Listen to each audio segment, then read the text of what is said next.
Welcome to Beyond Normal Days. I'm your host, Guillermo. This is episode 24, which makes it 2 years since the podcast came to fruition. To celebrate the journey and support, I hit up Mo Espinosa, also known as Drumcell, to be on the podcast. Drumcell is an artist and all-around curator from Los Angeles, California.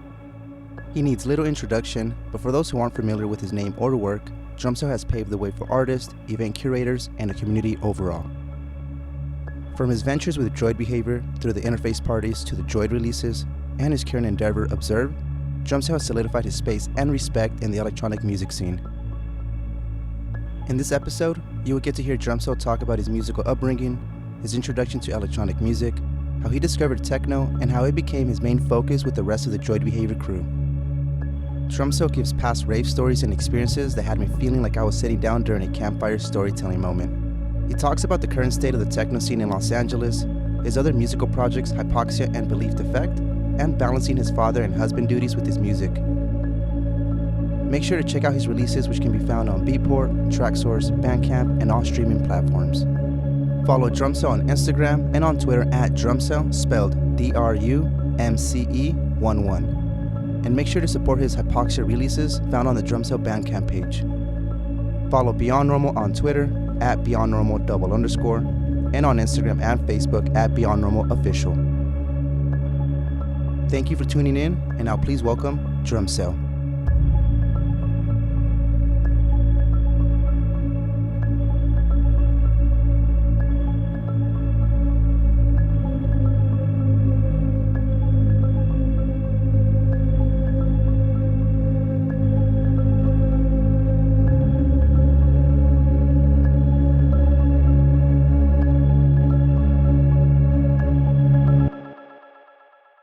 This is Beyond Normal Days, and today I'm remotely sitting with Drumcell. Welcome, and thank you for being on my podcast. How are you? Pretty good. How you doing? I'm doing well. I'm excited to have you on. Just more than anything, this is 2 years doing the podcast, so it's kind of cool to, like, I guess, a little celebrate 2 years of doing this with somebody like you. So again, thank you for doing this. This is the dopest thing, and I think people are going to be excited to check this episode out. Well, I'm happy to be here. Thanks for inviting me. No, yeah, dude. So thank you again. But I like to start off by, well, you let the listeners know where you're from. I am born and raised here in Los Angeles, California. More specifically, I live in the San Gabriel Valley. For those who are not familiar, it's kind of more on the eastern side of Los Angeles. And I grew up out here, La Puente, West Covina, Hacienda Heights area, Whittier, those kinds of neighborhoods. Kind of went to school in pretty much all those places. So that's where I grew up. Oh, tight. So you moved around to schools, not just one school. Yeah, not by choice and not because my parents moved a lot. My parents have had the same house my whole life, but I wasn't always the best kid in school, so that usually comes with the backlash of having to move around when you get in trouble. Okay. Damn, I wouldn't expect that, to be honest. I thought, oh shit, okay. Well, it's not terrible, but kids will be kids. We did stupid shit when we were young all the time. That's tight. I can't wait. Maybe share some stories about that. But more than anything, how would you describe your musical upbringing? Growing up in the LA area.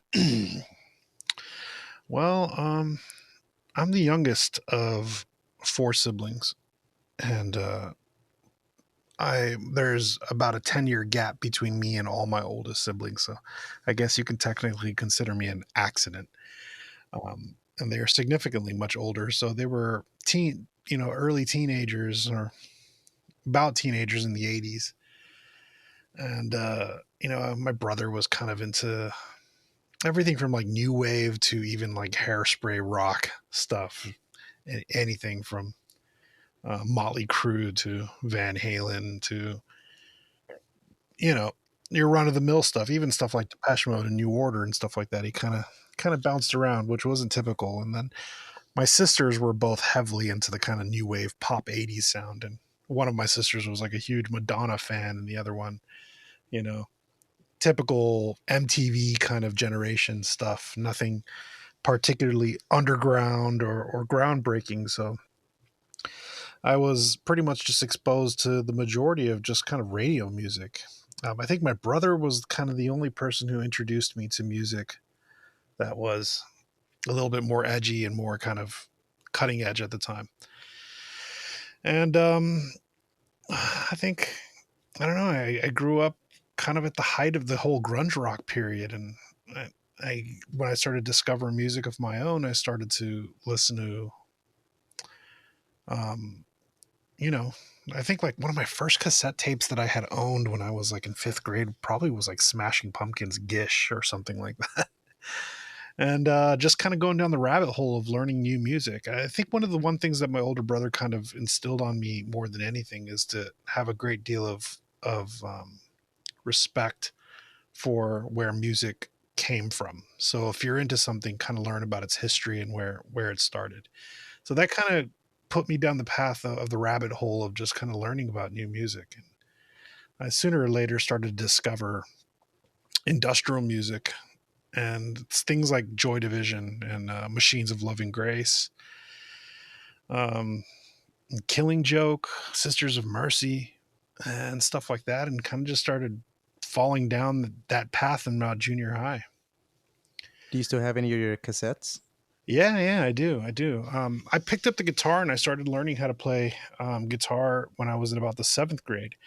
And literally by the time I was in my eighth grade year of junior high, I was already writing songs and pulling off, probably just a bunch of power chords, but I was writing music. And the only people that I could play music with that could keep up with me were already high school kids. Oh. And there was a huge punk movement going on in the La Puente area, kind of like the LP hardcore punk scene. And if you wanted to play in a band, you kind of had to follow suit. And I just dived fully into that, the whole backyard punk scene going on in LA, and went to tons and tons and tons of punk shows, and got sucked into that. So I started playing with a bunch of bands, and next thing I know, we were gigging and playing shows backyard, and you know, throwing up our fists in mosh pits. And what's do you remember any names of the bands that you were in? Yeah, I played in a band called Schema for a while, and I played in a band called Broken Machine, which was kind of like, I don't know, I guess kind of influenced by industrial music, because we used to play with this old reel-to-reel tape machine and just like record distorted drum loops through like old Metal Zone pedals, and experiment with putting drumsticks underneath guitar strings and making weird sounds, and just kind of made fucked up noise. Wow, that's And tight. I really enjoyed that. And we played a bunch of gigs doing that shit, and people always kind of like turned their heads and looked at us like we were weirdos. But yeah, we used to play with a lot of local bands like Switch Dance and Outcry were like two big bands, Aggravated Assault. And I know in LA, like the Jawas were really big. And yeah, it was kind of like it was a scene of its own, and everybody kind of knew everybody, and we all played like very similar backyard punk shows. We were all on the same flyers, on the same lineups, and played small showcases and in small rec centers around the city and stuff like that. Damn, that's tight. And at this time, was there like a electronic music scene? Well, it's weird because when in the environment that I grew up in, there was definitely like a distinct difference between like the kids who were into like guitar music and the kids who were into like dance music. And in my area, the whole kind of like rebel hard house kind of Latino dance music Oh yeah. scene was really popular, and that couldn't have been um that couldn't have been further from where I was, with like being in punk bands and playing and listening to industrial records and listening to stuff like Ministry and My Life with a Thrill Kill Cult and Front 242 and stuff like that. So there was kind of like this automatic disdain or negative feeling towards dance music for me, because that was the only exposure to it that I really had. I kind of like scoffed it off, like, whatever. But when I was playing in that band Schema that I had played earlier, one of the drummers, who was an incredible drummer, probably one of the best double bass kick drum player I knew. And he also played in a metal band called Nicodemus. His name was Pat Zamora. And he was really heavily into the rave scene. And I knew nothing about it, really, to be honest with you. And Pat started handing me over mixtapes. And he was older than me, probably about a good 5 or 6 years older than me, maybe 5 years older than me. I don't know. Maybe I'm wrong. Maybe my memory's a little foggy on that. But they were already going to raves, and I was still too young for as far as I remember. And they started telling me stories about it, and it sounded interesting because it sounded like nothing that I knew currently about dance music from the people I was surrounded with, you know? So yeah, that kind of took me down the path of learning about electronic music. And in high school, so when you got into high school, were you already raving, or was still the bands? I'm sorry, ask the question again. In high school, were you already raving, or were you still like playing bands and listening to industrial and punk? So about my freshman year in high school, I remember my friend Patrick Zamora handed over a cassette tape to me. He's like, "Yeah, you got to listen to this, man. If you like hard and aggressive music, you got to listen to this." And it was a DJ Tron mixtape, who was a Chicago hardcore gabber DJ. And it was loud, aggressive, noisy, and in your face. And I remember that particular mixtape. It was called End of the Fucking World. And the opening track on that mixtape was a Skinny Puppy track from one of their Brap albums. And when I first heard that, and I heard Skinny Puppy as the opening track, it sucked me in. And the next thing you know, I'm hearing 160 BPM hardcore gabber music with like heavy metal guitar riffs on it, and just really loud, noisy, aggressive samples. And it was dark and it was evil. And it was just like, dude, I love this. I have never heard anything like this in my life. And it flipped my whole world upside down, because it was almost like if an alien from a different planet had just landed and just gave me music that I had never even knew existed. And it felt like it came from the year 2050. You know, it was futuristic, and it flipped me upside down. And I think I listened, it was a double cassette tape. And I remember it had 4 sides. The A side was called Hard, B side Harder. The second tape started off with Fucking Ballistic. And then the last side was 666. And man, I played the shit out of that tape. And next thing I know, I was basically begging my friend Pat, like, dude, next time you go to a rave, you got to take me. So, I mean, you know, that's kind of where it started for me. And at that point, the trickle down effect kind of started happening, because once again, going back to my roots, as if you're getting into music, you need to learn where it came from, where it started, because if you don't know the history of it, then you don't really know where it's going. And at that point, I started to discover Plastic Man's Sheet One, Juan Atkins and Derek May and Kevin Saunderson and Orbital, and, you know, The Orb, and just all kinds of electronic music, Air Liquid, Smile Communication recordings. All this stuff started to come into play, then drum and bass. And it was like, holy shit, I started discovering this whole world that wasn't this Rebel Familia hard house world that, like, you know, was surrounded by me in the San Gabriel Valley. And I think that I became so insanely absorbed into this new rave culture, and this was probably in about 95. Yeah, it was about 1995, that I never looked back. It was just purely a new obsession that I couldn't get over. Damn, 1995. I was barely 3. God Jesus, damn, man, you're dating me. And you know, the funny thing is that, like, you know, a lot of my friends that I grow up with, and even my friends till today that are into dance music, they were already going to raves and partying since like the acid house late 80s, early 90s days. And I was the young buck. You know, I was coming in the mid 90s, and they're like, dude, you already missed the best part of it. You know what I mean? So I kind of felt like I had missed the boat already. Like, the best part of the scene was already over, and I was catching the tail end of it. But, you know, I guess when you put it in perspective, I felt like I was there at the right time, and I got to experience an incredibly magical moment in dance music history, especially on the West Coast. Because even looking back and reflecting on those days of parties, they're not just parties to me. those were experiences. It Mm-hmm. felt like almost being a part and partaking at the height of the hippie era and Haight Ashbury in San Francisco. It felt historical, it felt magical, and it felt like something that was going on that would never happen ever again.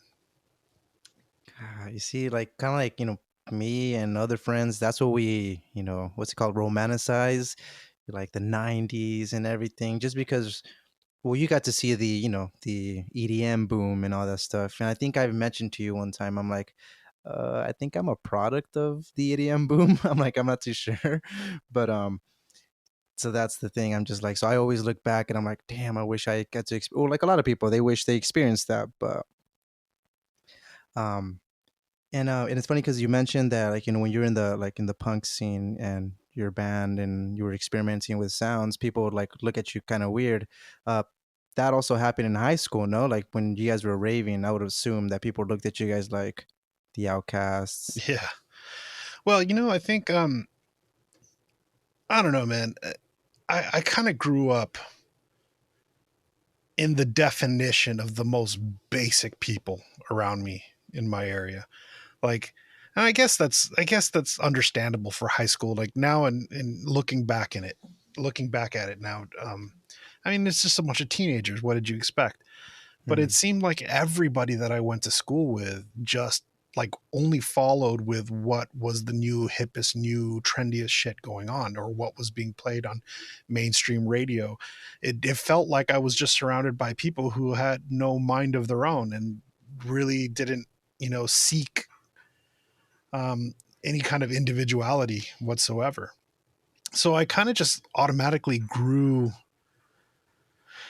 this taste for always wanting to be completely different,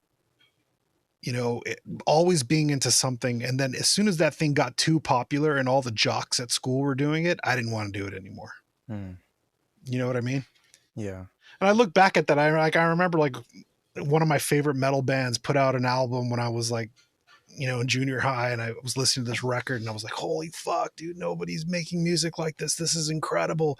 And then 3 years later, you're in high school and you're walking past like the table where the cool kids hang out and the jocks like hang out with all the pretty girls, and they're listening to that record. And I'm just thinking to myself, that fucking record sucks.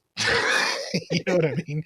Like it just, I don't know. It's just a natural thing that came to me that way. But I think when I was in high school, we were the weirdos. There was a very small group of us who were kind of the outcasts that were like into going to raves and going to parties. And the funny thing is that like all of those people are still my friends till today. Like they're That's people like tight. that I hang out with till today. We were into weird music. We were the complete weirdo outcast that did crazy shit. And everybody probably looked at us like we were freaks, but we didn't really care. It wasn't like something about of insecurity, like cowering in the corner of being, you know, um, being not accepted with the cool kids. We laughed in the cool kids' faces because we just thought they were posers. That's tight. I mean that was just kind of who we were. And when did you start buying records? Well, you've been buying records for a cool minute, even before the electronic music scene. But when did you start actually digging for like techno records? Well, because before techno, it was hardcore. So I'm guessing you have hardcore records too. Yeah, a lot. I was pretty lucky because a lot of my really good friends, I think, dude, I grew like I was really tall in high school, and I grew facial hair when I was pretty young. I think like by the time I was a freshman in high school, I already had like a beard. So I already hung out with kids who were a lot older than me, just naturally. And a lot of them were incredibly talented DJs and producers and people who were like making beats and getting into making music. There was a rich culture amongst a lot of my friends growing up who were already like, even in the 90s, already starting to buy drum machines. And that's like kind of at the height when like Roland was releasing groove boxes and SP808 samplers and stuff like that. And that everybody was kind of getting into this DIY, making beats. And on computers, like Rebirth RB338 was coming out, and all my friends were kind of already hip to that. So I was already surrounded by a rich culture of people who were doing things. And I just kind of tagged along whenever I could to go to the record stores. And there were a few record stores in the San Gabriel Valley area, but the dance music that we were looking for was kind of slim pickings. So, like, where the gold was to drive out to Orange County to Costa Mesa and go to Dr. Freeclouds Yeah, I or was about Higher to say that. Source Records, or drive out to LA and go down to Melrose and hit like Beat Nonstop and DMC Records and all of the Melrose record shops, which were equally as fucking cool, you know? So it would kind of like go back and forth between the both of them. The largest majority of the time we did hit up Dr. Freeclouds. And I would have to say that's the record store where I really kind of cut my teeth. And not only that, Ron Decor, who was running Dr. Freeclouds, was buying DJ. most of the gabber and hardcore and like, you know, aggressive dance music stuff. So I was getting my fix there. And yeah, I remember vividly just going to the record store, grabbing a pile of records that probably I mostly picked just because I thought the jackets looked cool or maybe the center label looked interesting, and just digging through them and digging through them and making a pile of my favorites. And then because I didn't have that much money, having to listen to that pile again and picking my Right. favorites of that pile, and then narrowing it down to the 2 or 3 that I might be able to afford this weekend, and then go home and play the shit out of those records. And we did that probably easily every single weekend. But it's funny what you mentioned about, picking the pile of that you like and then listening to that one again, that pile again because limited money. I've been there. Literally, you describes the times that I'm like, I've been there. Yeah, the tough calls sometimes, man. It's like, fuck, which one do I want? This record's dope, but this one's Yeah. cool. Well, maybe this one's got Yeah. 3 dope tracks. This one only got Yes. 2 dope tracks. You know what I mean? Like, those are the decisions you got to make when you're working on a lunch school budget, you know? That's But, funny though because I got introduced to Dr. Free Clouds well a couple of years ago and everything, and then come to find out the history that it has, and I'm like, holy shit. yeah. So I mean, you know, it's funny because now I go to Dr. Free Clouds and you know, Ron is really cool with us and he's become a dear friend over the years, and we've done our part to do whatever we can to support the shop, and he's done a lot to support us in return. But back when I was a kid, when I was like 16, 17 years old, going to Dr. Free Clouds, when you walked in there and you saw Ronnie Core in the corner of the shop, it was like, dude, that dude's a legend. You know, it's like you'd almost feel super intimidated around him, and you just kind of like walk past him with like your head kind of tipped down because you're like, holy shit, man, that's Ronnie Core. And like all your favorite DJs from the weekends were there, like shopping for records and doing stuff. And you see Simply Jeff walk past you and you're like, oh man, dude, that's Simply Jeff. You know, Jason Blakemore would come into the store, and like it's funny because internationally, or even probably around the US, maybe these names aren't known, like Simply Jeff and Jason Blakemore, and then, but I think to anybody who grew up in the Los Angeles West Coast rave culture, especially in the 90s, those names were huge.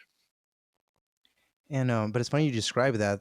That's I feel like people react to you like that now though too, like, oh shit, that's Drumcell. Oh shit, and you just even if you want to say hi to you, just keep it simple. I don't want to say anything dumb. I don't want to look dumb. Just a quick, maybe just a nod or something. But it's funny how it's kind of like you play that role now. Yeah, that's interesting because I think I'm oblivious to it if that is true. And I think that you don't even really realize that. You just kind of like, probably the most majority of people are probably just, including myself sometimes, so antisocial and insecure to be in public anyways. You're not even thinking that people think that way. You're probably just trying to hide into a corner yourself. Oh heck no, man! No, like I'm telling you, like when I describe people to you, I'm like, look, I know there's other people that probably were before him, but him and others like David, Truncate, just majority behavior in general, they paved the way for a lot of us, the new generation, or people trying to get into this, you know, music scene and whatnot. But you guys literally paved the way and put LA on the map as well too, because we're gonna get into it as well too. I know people have heard the Joy to Behavior story and everything, but um that's what I would describe you for the most part. Like I'm like, nah, like if it wasn't for them, there wouldn't be anything of us trying to, do this thing. No, no man, no problem. It's I'm glad I'm able to express that to you. So um were you in a party crew? No, huh? No, never did the party crew thing. I had a lot of friends that were kind of into that whole party crew scene. But like I said, because I don't know if party crews were even a thing for ravers really in my time. Maybe it Nah, was for some people, but amongst the people I grew up with, that was that kind of wasn't non-existent. That was definitely a relevant thing in the more kind of like um, like the house the parties. house parties, backyard house parties, and kind of like Mm-hmm. more bigger clubs that were going on, like with DJ Irene and Mm-hmm. DJ Gazelle and that kind of whole Mm-hmm. kind of hard house scene. That thing was Yeah. definitely there. But I don't know, man. It's weird because when you grew up like me, like being that skater kid, the kid on the skateboard who listened to weird music and punk music and weird rave music, um, there was a natural inclination to be kind of against gang mentality because we were Uh, usually the subjects of abuse from gangsters. mm, Because growing yeah. up, like I grew up with around a bunch of cholos and like Mexican thugs who were just like pick on us. So the whole like idea of kind of like a crew or a clique or something like that was just like, nah, fuck that. I'm not down Yeah. with that shit. Makes sense. Not You saying that talked. applies to everybody because certainly that's not a mentality that applies to all party crews, but that was certainly the kind of the theme amongst us and our friends. And then when I talked to Dean, I remember he kind of said, he was joking, but almost being there's some reality and truth to it. He's like, sometimes you would go to a house party and you didn't know if that person was a cholo or just in a party crew because sometimes, kind of like maybe just the way they would dress almost kind of crossed over. But Absolutely. There was a crossover to a certain extent, without a mhm. doubt. And you did mention like raving. Like, were these raves like included like map points type or no? Or they were just you get the invite, you pull up to the venue or. Yeah, I think by like 1996 when I started going to parties, it was a mixed bag already. And I know that bigger raves were already starting to become popular. So there were like bigger parties, but there certainly was a huge, and those were definitely the most influential and definitely the most memorable for me was the underground warehouse illegal parties that were going on in LA. And of course, map points was the thing that was required in order to keep parties safe as much as Hmm. possible. And do you remember the first rave that you went to? Yeah. First rave. Or like first couple, maybe like maybe the first handful. Yeah. It was definitely like, I can't remember if it was New Year's Eve of 95 to 96, or I'm pretty sure it was, but it was definitely circa a Seventh Heaven party. And there was another event called More Energy that I had gone to afterwards. And I remember More Energy, Planetarium, dude, Stargate. There was a bunch of raves with a bunch of weird names back in the days. It was such a good time, man. And you mentioned like a New Year's party. I'm probably maybe getting ahead of myself or anything, but do you remember the? I'm not sure if I keep calling it a rave riot because I remember I talked to Jeremy Senna and I think Dean Paul as well, and yeah. But do you remember that? Like I think it was it a New Absolutely, Year's Eve dude. I party or remember that something? shit like the back of my hand. I Holy mean, shit! I think that was probably an incredibly historical period for electronic music on the West Coast, if not domestically around the U.S. I would say it was a pretty big shift in the tides in terms of legality of raves and the way things happened. But yeah, this was on New Year's Eve, and basically there was a huge party going on downtown, and it was taking place at the Grand Olympic Auditorium, which historically was a huge boxing arena in downtown Los Angeles. And even Wow. now, it still stands till today, but I think it's a Korean church. It's Oh wow. right south of the 10 freeway in downtown LA. Massive building, and they were throwing like a huge 5 or 6 room warehouse party, or I'm What? sorry, 6 room event that was going on with Yes. multiple stages. And there was, back in the mid 90s to late 90s, this herbal ecstasy thing was really popular at the time. There were a lot of people, like, if you looked at the back of any High Times magazine, there was always these, like, legal options for drugs, like legal ecstasy, legal marijuana, which wasn't actually marijuana. It was probably, like, just some herb that you would burn and just get, like, a head high or something Or like like that. spice. Yeah, exactly. Or legal ecstasy was just a mixture of different herbal things that was supposed to give you a high, but most of it was a marketing scheme. But one of the companies that was a part of that, and I'm sure there's people who probably know more about this than I do and can correct me where I'm wrong, but this is from my recollection. Um, one of those companies had designed a new legal designer drug and they called it Liquid FX. And they were coming in these little liquid vials and they were handing them out for free at the party as kind of like a marketing promotional technique. And I think people started walking in and they started drinking these things. And the thing is that the venue had sold so many pre-sales and they were also selling tickets at the door. So at one point, shortly before New Year's Eve, the whole venue was packed with people to the rim. And there was still thousands of people outside the venue that had pre-sale tickets that were trying to get in. And shortly before midnight, the story is from the inside of the party because I never made it in myself. But the story is from the inside of the party. People started dropping like flies, like people Oh were just shit. blacking out. And it turned out that that liquid FX that they were handing out to people contained GHB. Oh, And the whoa. GHB was I've never done GHB myself, but apparently it's lethal if you mix it with alcohol. Yeah, But yeah, they were must drinking be. like 2, 3, 4 of these 5 of these vials at a time, and people were dropping like What? flies. I think like over 45 or 50 kids were just passing out on the floor. And Shit. they had called the paramedics, and I think they dispatched like 20 or 30 different paramedics to the party to get these kids out. They were Some of them weren't even breathing. Yeah, But yeah. at this point, by the time they had showed up, the venue was over capacity and the paramedics could not get inside of the event to get people to come out.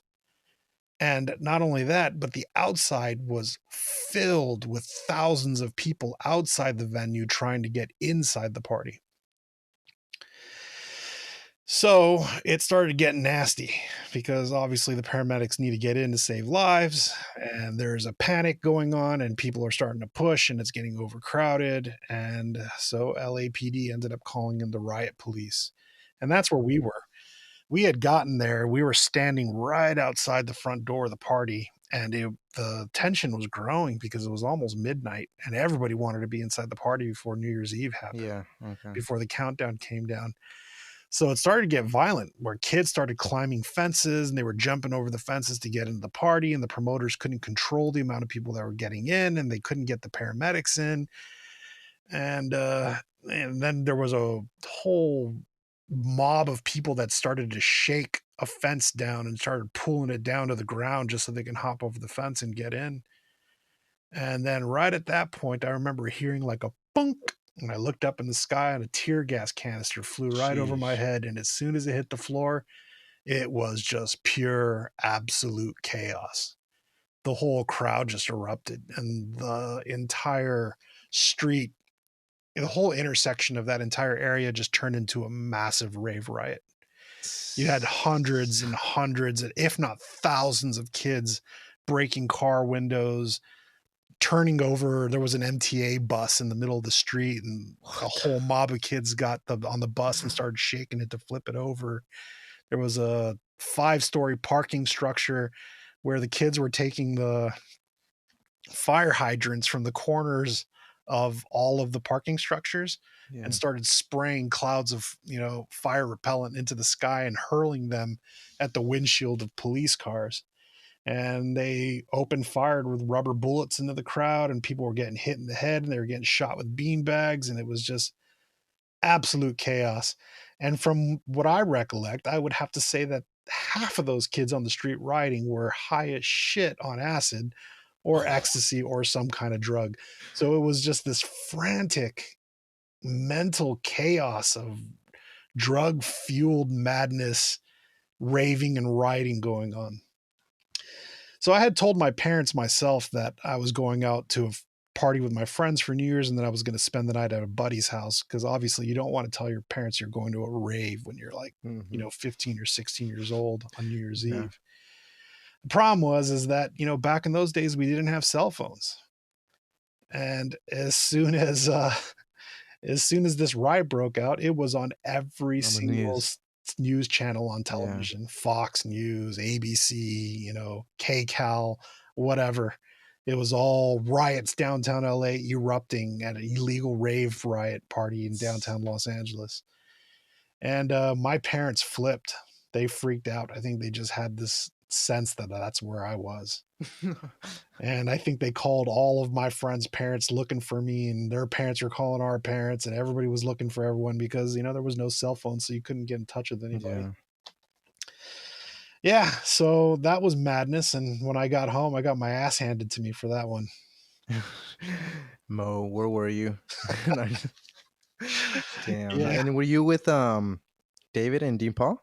No, I was there with my buddy Pat, the guy who was the drummer Oh, in my Pat, band, yeah. actually. Do you still talk to Pat? Yeah, he's actually living in Taiwan now. Oh, wow. I don't know if he's hearing this. What's up, Pat? How you doing? Yeah, he lives in Taiwan. Yes, please send it over to him.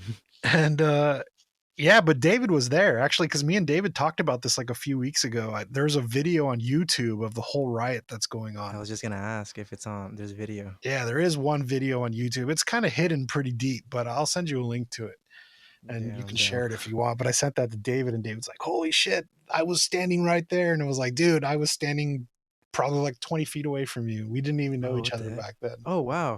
Because I think when I talked to Dean, I think he said that he didn't even make it, and he saw it on the news, and he's like, "Oh shit." Yeah, I think, if I'm not mistaken, that really brought raves and illegal rave parties to the front center of the media. And that's right when the media started to demonize it. And it was like this whole war on drugs thing going on. And that kind of was what sparked off, like, even people today are constantly talking about how Joe Biden was the one who passed the crack house law. And that was kind of an effect of that party. That was when the entire anti-rave law had gone into effect, when raves were illegal. Shortly after, there was a whole political movement going on for electronic dance music enthusiasts that started this thing called RTD. Like, the logo was the RTD from the RTD buses oh, in Rave Till downtown Los Dawn. Angeles. No, but it was Oh, Rights to Dance. oh, And they would take these huge, massive speaker systems and set it up on the front lawn of the Federal Building in downtown Los what? Angeles and throw raves on the front lawn of the Federal Building as a protest, because they were trying to pass laws to make dancing and rave parties illegal in LA. Mm-hmm. Eventually they won. The city won. Mm-hmm. And that was the end of the rave scene in Los Angeles. By 2000, raves had died, and illegal parties were completely too risky for anyone to throw a party. And the culture had just completely depleted. The nightclubs had picked up the slack, and they were booking most of the large headliners.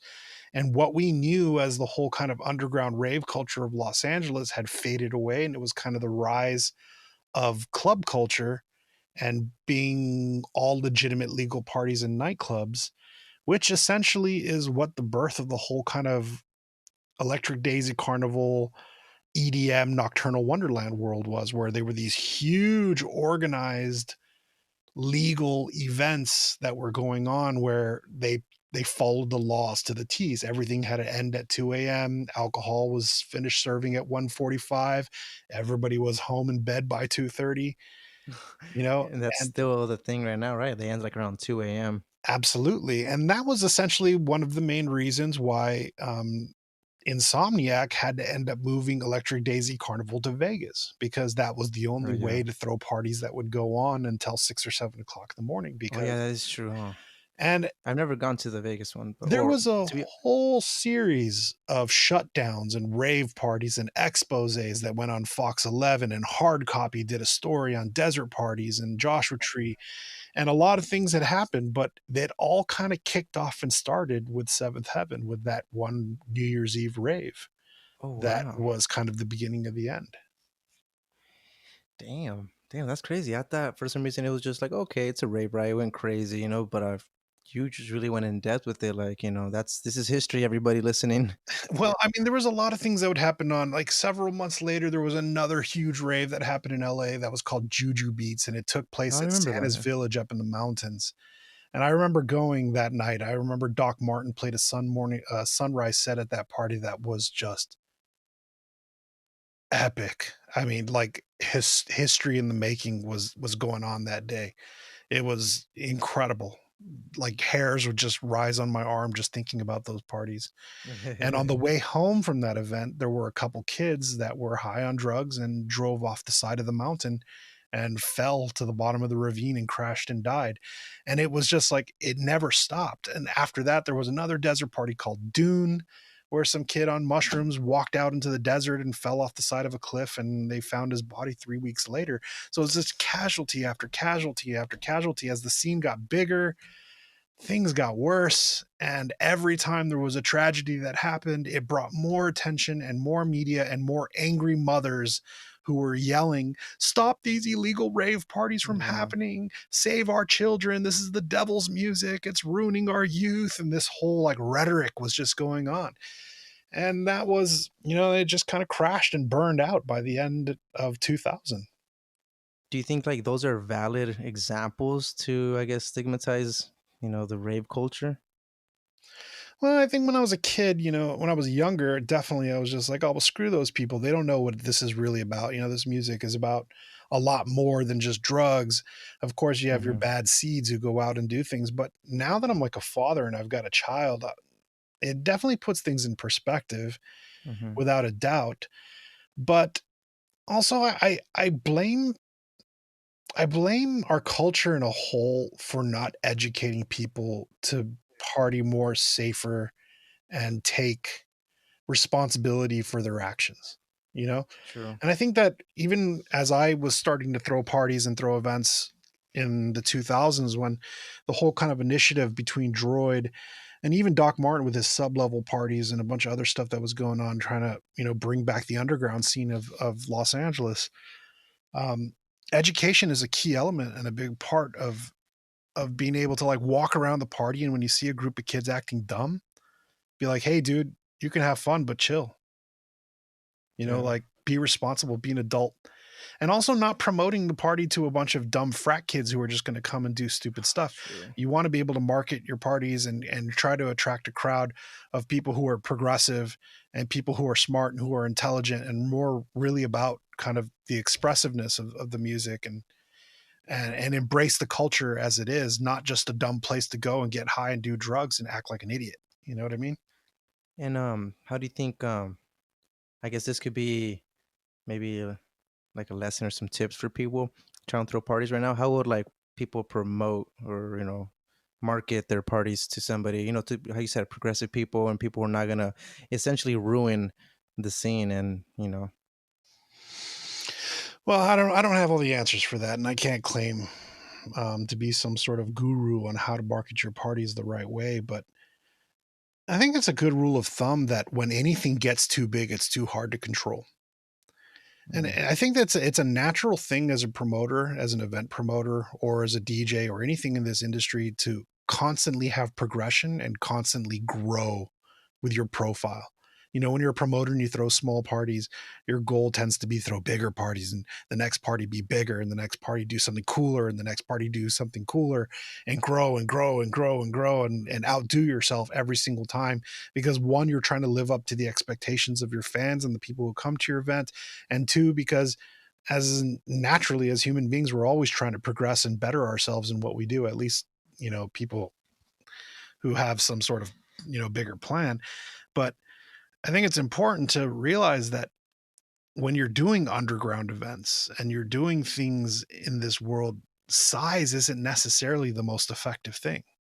You yeah. know, there is a cap to what you can do under these sets of rules and under these roofs. That's true. That's something that I remember I was thinking back. I think this couple months ago, and because you have, I think it's your YouTube page or the Joy Behavior page, but you see a lot of the interface, um, uh, you know, parties and some of the videos, and then I'm thinking, I'm like, look, these to me they're pretty big as well too, I'm like, I don't think there's any necessity to like grow it. There's already a good amount of people that make those vibes, because look, in reality, I've only went to one interface, and it was the last one. So Oh, geez, man. yeah, I know. So yeah, you don't, and I always hear about like how the interface parties were, the crowds, and it's always like, not I'm saying like the same crowds, but it's usually becomes, I guess, yeah, the same people, and it becomes I'm gonna call it like not a ritual, but it becomes um like just a hub of same like-minded individuals. Mhm. They know what they're doing, they know what who's playing or what's going on, and they keep it safe, and then kind of stays in a nice hub. Yeah, I mean, um, I don't know. I think we were always very conscious with the droid thing when we did parties. We did some pretty big shows, but they weren't all the time. Like we did a bigger show for special occasions. Okay. And even when they were big shows, we were always like, "Oh man, like this venue's too big. We'd need too many people to fill this place in. Let's get somewhere smaller." And I think we always kind of ran with the idea that like if you get a smaller venue and then you sell out and everybody doesn't get in, that's not a bad thing. That's a good thing because Hmm. the people who didn't get in or weren't able to come in, maybe that'll make them want to be faster or buy pre-sales or arrive sooner next time so that they don't miss out on the next opportunity. And just to create a demand for a lack of better words. But like there's been other promoters throughout the years who like will come to our events, and when it's going on they'll pull us to the side. And even till today, like with me and David's parties with our Observe party, there's other promoters in LA who are always in our ears like, "Oh dude, you guys need a bigger venue. You could easily sell more tickets. You could easily sell more drinks. You could easily triple your capacity. You could easily raise your budget and do something bigger and better." But that's not what I'm trying to do. Mm. That's not my goal. I don't want a bigger crowd. I can't handle a bigger crowd. I don't think the underground scene needs a bigger crowd. There is a lot to be said for intimacy and Yeah, for I just say that the word intimate. Yeah, I was just yeah, about to there's say that. something to be Yeah. said for a smaller group of people. I guess if throwing parties and doing your thing is your job and that's where you make your income, then you're constantly thinking of it as a business and you're always thinking about how you can profit off of it, how you can make more money. I've never lived off throwing parties. It's never been my thing. Yeah. We've always thrown events and we've thrown parties since the beginning of Droid. I don't think we have ever made any substantial amount of profits on any of our events. And that might be hard for some people to believe when they came and they see like the big productions we did with like visuals and lightings. But the truth is that we blew our budgets on trying to create an immersive environment for people to come to be something more than a party, but be more of an experience. Yeah. And at the same time, whatever money we did made usually went to pay off all those expenses. And whatever profits were left usually ended up in a huge group pizza party for us and our team. Oh, that's so cool.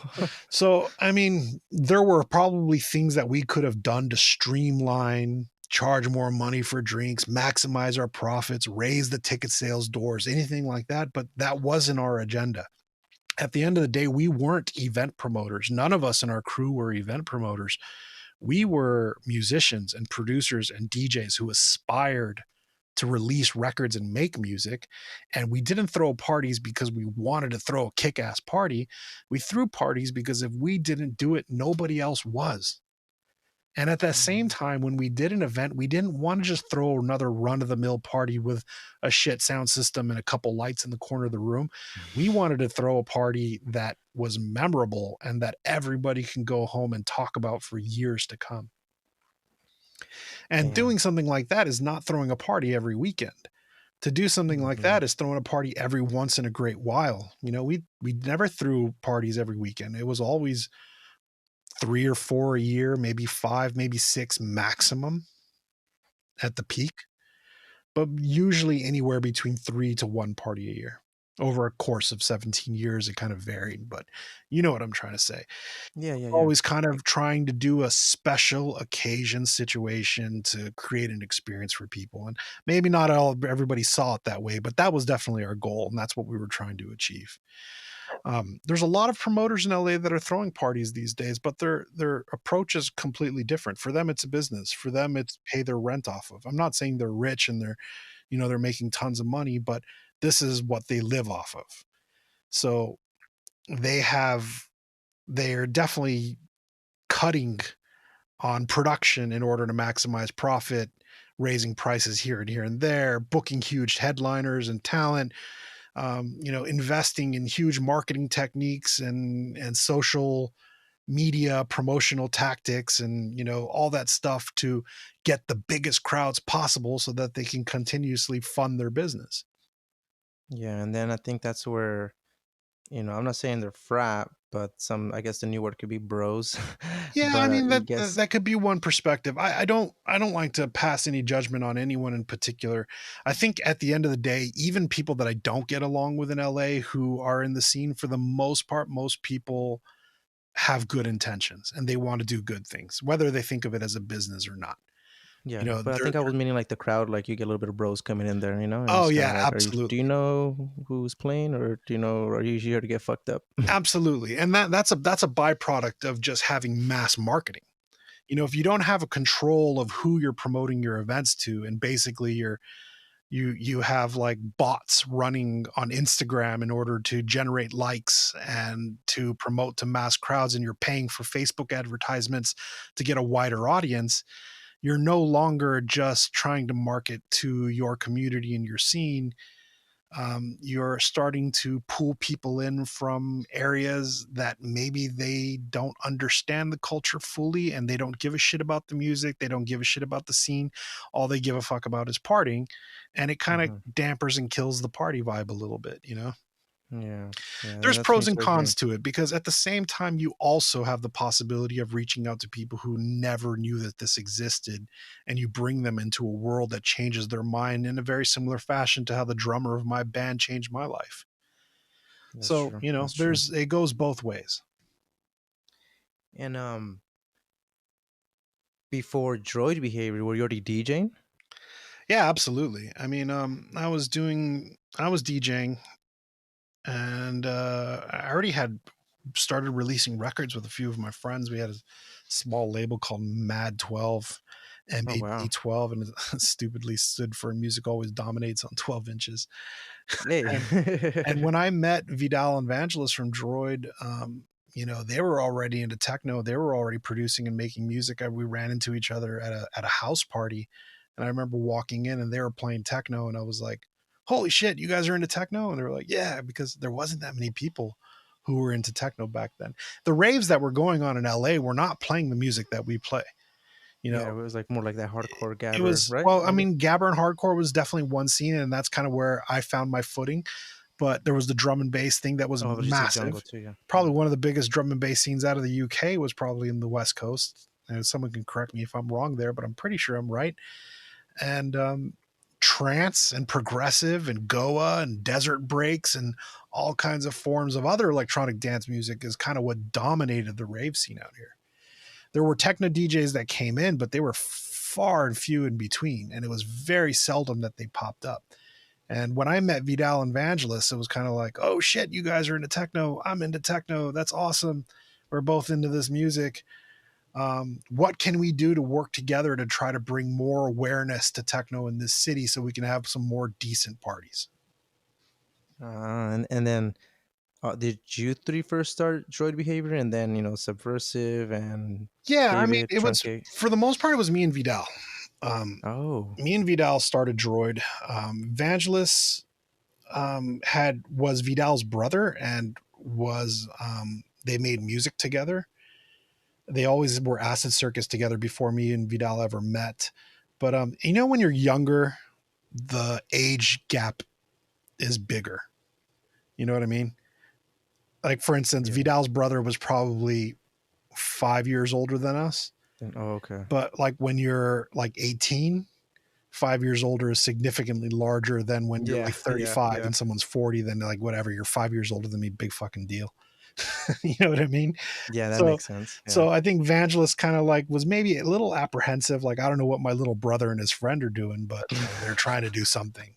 And then Vangelis definitely was an integral part of Droid, not to downplay him by any means, but he'd certainly caught on maybe slightly after when me and Vidal were trying to make a huge push into doing things. Subversive Tony was friends of Vangelis from college, and they were like, "Hey, this is our buddy. He's into techno too," and he kind of just joined in on our circle from their side. And Dean and all those guys, they grew up in my neighborhood and went to the high schools in my area. So that's kind of like I dragged them in, and we're like, "Hey, these are my friends from our side," and then we all kind of got together and worked together to start this whole thing. Oh, so you knew Dean in high school? Yeah. I mean, I went to public school and Dean went to a private school. So we didn't actually go to the same school, but we grew up in the same neighborhood. And if Dean did go to public school, he would have definitely probably went to the same school as us. Oh, that's But we all tight. hung out with the same friends and we all kind of grew up with each other. So Yeah, definitely, that's I tight. mean, we've known each other since we were teenagers, without a doubt. How did you meet David? One of my best friends that I was going to school with, his name is Victor Carrillo, who was also part of Oh, Droid. yeah. Victor worked at Higher Source, Oh, and wow. he was one of the record buyers there at Higher Source Records. And I used to go and pick up all my techno records from Victor when he was working there. And David also shopped at Higher Source and became friends with Vic through the record shop. So I was probably about 20 or 21 years old at the time. This was maybe, Mm, I don't know, early 2000s, 2000, maybe it was in the year 2000 or something like that. But Vic called me up and was like, "Hey, dude, I met this guy. He lives in Downey, which isn't very far from you, and he's yeah. into techno. You should talk to him." So he connected us, and I hit up David, and like we just hit it off instantly. I drove out to Downey. Next thing you know, we were in the studio and messing around and making tracks, and we were inviting him to DJ at our parties, and I could just see the wealth of talent that dude had already from the start. I mean, I have a vivid memory of David, and maybe he'll argue this, but I remember when we were being young, he wasn't it wasn't like he was striving hard as to be a professional producer or DJ when he grew up. It was just kind of something he did and he was a hobby at it. And I remember telling him like, "Dude, you're good. You're really good, man. I mean, you could be like huge." And he'd be like, "Yeah, maybe, I guess." And And I'd look be at you like, guys "No, man, now. we got to put out records. We got to do this. We got to like, we got to hustle, man. You got to play at our parties." He'd be like, "Yeah, sure. I'm down. Let's do it." Oh my god. And like now I stand by his side and he's easily one of the most world renowned producers Yeah. alive You today. too, all of you guys. Yeah. And what was I gonna say? Oh wait, yeah, I was gonna ask you, did DJ Hyperactive work at Higher Source? Yeah. Hyperactive worked at Higher Source and he was also Okay. somebody that we had met from Victor. But Hyperactive had moved out to LA in the 90s and we were huge fans of Joe. I mean, we were big fans of the whole kind of Midwest drop bass network and all the Chicago DJs that were doing shit, and DJ Rush and Robert Mm. Armani and like, DJ ESP and Jess One and like so many people. And Hyper was one of them. We used to buy all of his mixtapes from Pure Acid mixtapes back in the days. And when Hyper moved to Cali, it was like, holy shit, dude, DJ Hyperactive lives in LA now. And when he'd play a party, it was a big deal. And then when we started to establish and throw our droid parties, we were like, "Dude, hey Vic, do you think there's any way that maybe you can talk to Hyper and see if he'll play one of our parties for us?" And next thing you know, Joe is like our family, like in and out completely. He's part of our crew all the way. He had played so many of our events worldwide. Traveled with us to Amsterdam. We played together shows in Berlin. So I've always been honored to have Joe around, and he not only is he a great DJ, but a great friend. Damn, that's so cool. I remember I think when Dean talked about that, and that's when I learned that you guys, were fans of DJ Hyperactive, and I'm like, what? That's crazy. I for some reason thought all of you guys like maybe just kind of grew up together and then became like the whole droid crew and everything. But no, I'm like, wait, so DJ Hyperactive was DJing before, and you guys looked up to him as a fan, and then you guys are all family. So I'm like, wow, this is cool. This is why I have these conversations, because I'm like, dude, I learn, and it's just history lessons for all the young bloods. So Yeah, I mean, Joe's from generations before us, man. He was OG. He was there from the beginning. So got to give it up to that guy. He's been there. He's been cutting it up for decades. Definitely has got more years than us in this game for sure. I know you guys. It was for his birthday, right? One of the observe parties that you guys threw. Yeah, one of our observe parties we hosted Joe's 50th birthday party. I know. When he said 50th, I'm like, wow, like, Yeah, turned damn, that's 50, man. tight. And um, when droid behavior, you guys started it. Were you guys like right away, like, okay, we're starting droid behavior, let's put out a record, or was it just droid behavior and then the record came after, like the parties and stuff? Um, well, having a record label was number one priority for me. That was number one. I don't know if Vidal was as interested in the label end of things. I think he was interested in releasing records, but I think more so we both kind of played to our strengths. So my number one priority was not to be an event promoter, but was to start a record label and release records and try to distribute those records globally around the world as far as I could get them. But I also had in mind that there needed to be an infrastructure set up, and that every great label, most great labels kind of come from a city of history where there's a community behind that label. When you think of all the great Detroit techno labels, it was because there was a great Detroit techno scene going on. Same goes for Chicago, and same goes for the countless amount of labels that emerge out of Berlin or Brussels or any country. And here was a guy who was trying to start a techno label from a city that didn't have a techno scene. And I desperately wanted to have a city that had a strong techno scene and a label that could represent it. So the discussion amongst all of us was, how do we build a community in this city, release records, throw events, and kind of wear all hats? And I think all of us really, really did a great deal of effort and time. We invested effort and time into starting an entire grassroots movement to try to build a techno scene from scratch. I think oftenly we're coined as the people who started techno in LA. And I don't think that's 100% true, because there were promoters before us that were trying to do techno events. I think we were definitely the crew that kind of pulled it together and made it happen. Yeah. I mean, like Developer, for instance, who is also another worldwide renowned producer and DJ with his label Modulars, and he travels all over the world and does stuff. And he's been a part of the whole LA techno scene since day one. And same thing goes for Silent Servant. He's been in LA and DJing and running the techno game since the 90s as well. But there wasn't as much for those guys. I don't think Adrian oftenly admits to this, is that he didn't have a team of people to work together to kind of like, build up this thing. And that's what we did. We combined forces and we brought our heads together and we thought of this whole thing. Even just naively, our whole plan was to create these business cards that simply said "Eat, Sleep, Shit, Techno" on it. Yeah. And there was an email address on it. And the whole plan behind it was to go to every party that we went to. And every time we ran into somebody or had a random conversation with some guy who was from the Midwest that just moved to LA that showed interest in techno, we would be like, "Oh, dude, here's our card. Email us and get on our newsletter." And then we would start this newsletter that promoted every party in the city that was doing techno events, not just our own party, but everyone's party. Because this wasn't about like us. It wasn't an ego thing. It was about creating a community. So anyone who was doing a party in the city, they had our backs 100%. We would help promote.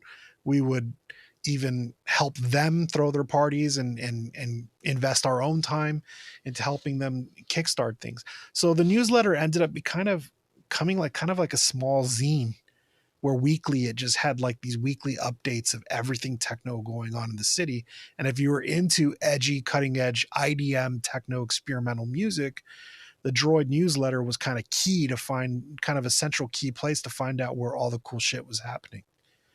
And then it kind of evolved into us doing interviews and then doing like secret fun links and hosting DJ mixes. And this was before podcasts existed, sharing DJ mixes from different DJs once a week so that people could hear. So it was a whole educational process. Even if there was people who didn't know much about techno, we were doing everything we could to teach them about it, to interview people who were contributing to the art and to the music, throw events where they could hear it, promote other party people, and just kind of build up a whole scene around it.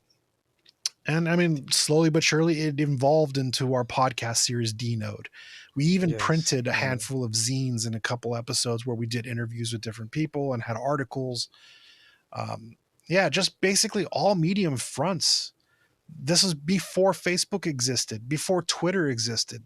This was, For social we were media. using Friendster to promote underground events and DJ mixes. And even when MySpace became a thing, we utilized all levels of social media that existed to continuously push this music as much as we possibly could.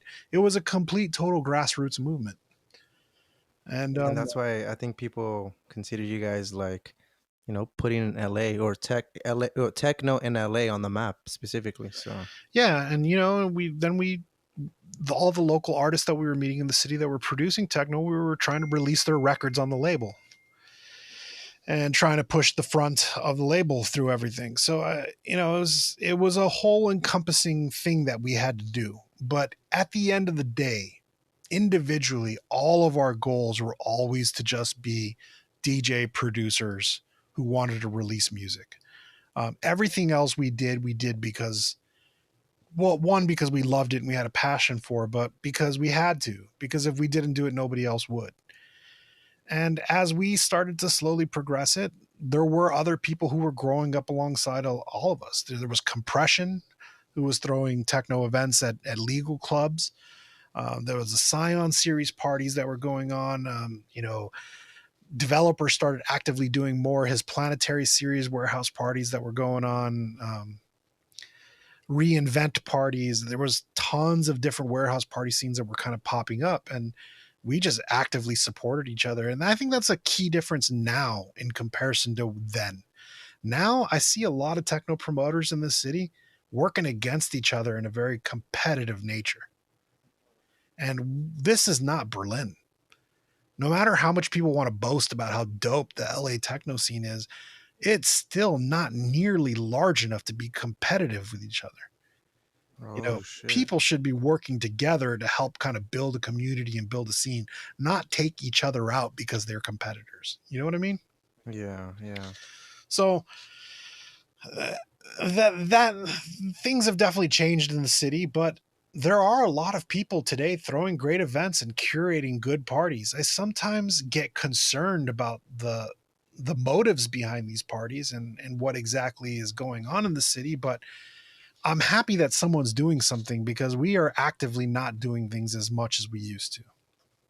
Yeah, but the thing is that even when you guys do, people like look forward to it. Like, yo, the next Observe, or the first Observe. Like, I'm proud to say I've gone to all the Observe parties, even though there's like, it's kind of fairly new. Yeah. But just because I only went to one interface, I'm like, no, I'm going to every Observe. I don't care. Yeah, well, I mean, it goes without saying, Observe was kind of an extension of what Interface was, Of and course. us trying to continue that legacy as far as we can.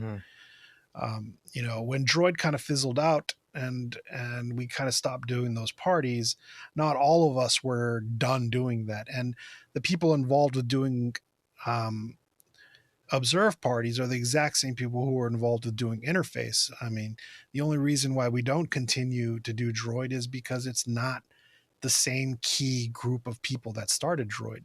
I Mm-hmm. mean, the whole thing, even when we started Droid, from the very first day that I started doing it, was that everybody in this room, if we're not all together doing this, then it isn't what it is.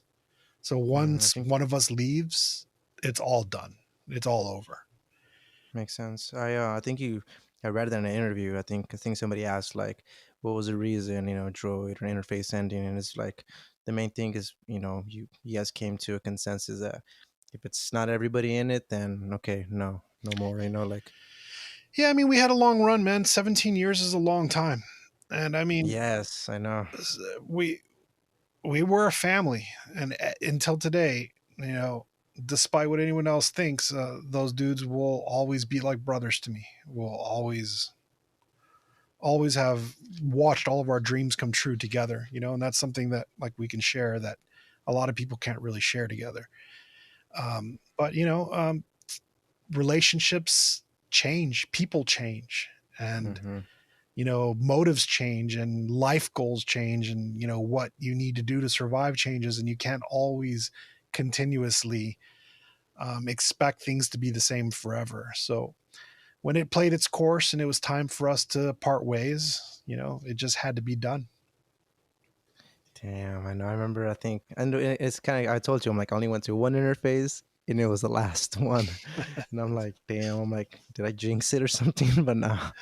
Yeah, in hindsight, looking back, there are tons of things that I would have done differently, and to make sure that all of us stayed together as long as possible. But at the same time, I still reflect on what we did with nothing but positive memories. And I don't think anyone can take that away from me. So, Yeah. But I need to hear this story live, and people need to hear this as well too. But when you guys pressed your first record and went to, at that time it was the Detroit Electronic Music Festival, currently known as Movement. yeah. Um, I always think about that because I'm like, when I read it, I think talking to Vidal, I think he told me that one time, and then I read it in an interview how it was, but pressing the record, kind of promoting it, and then the next day it's being played live and everything.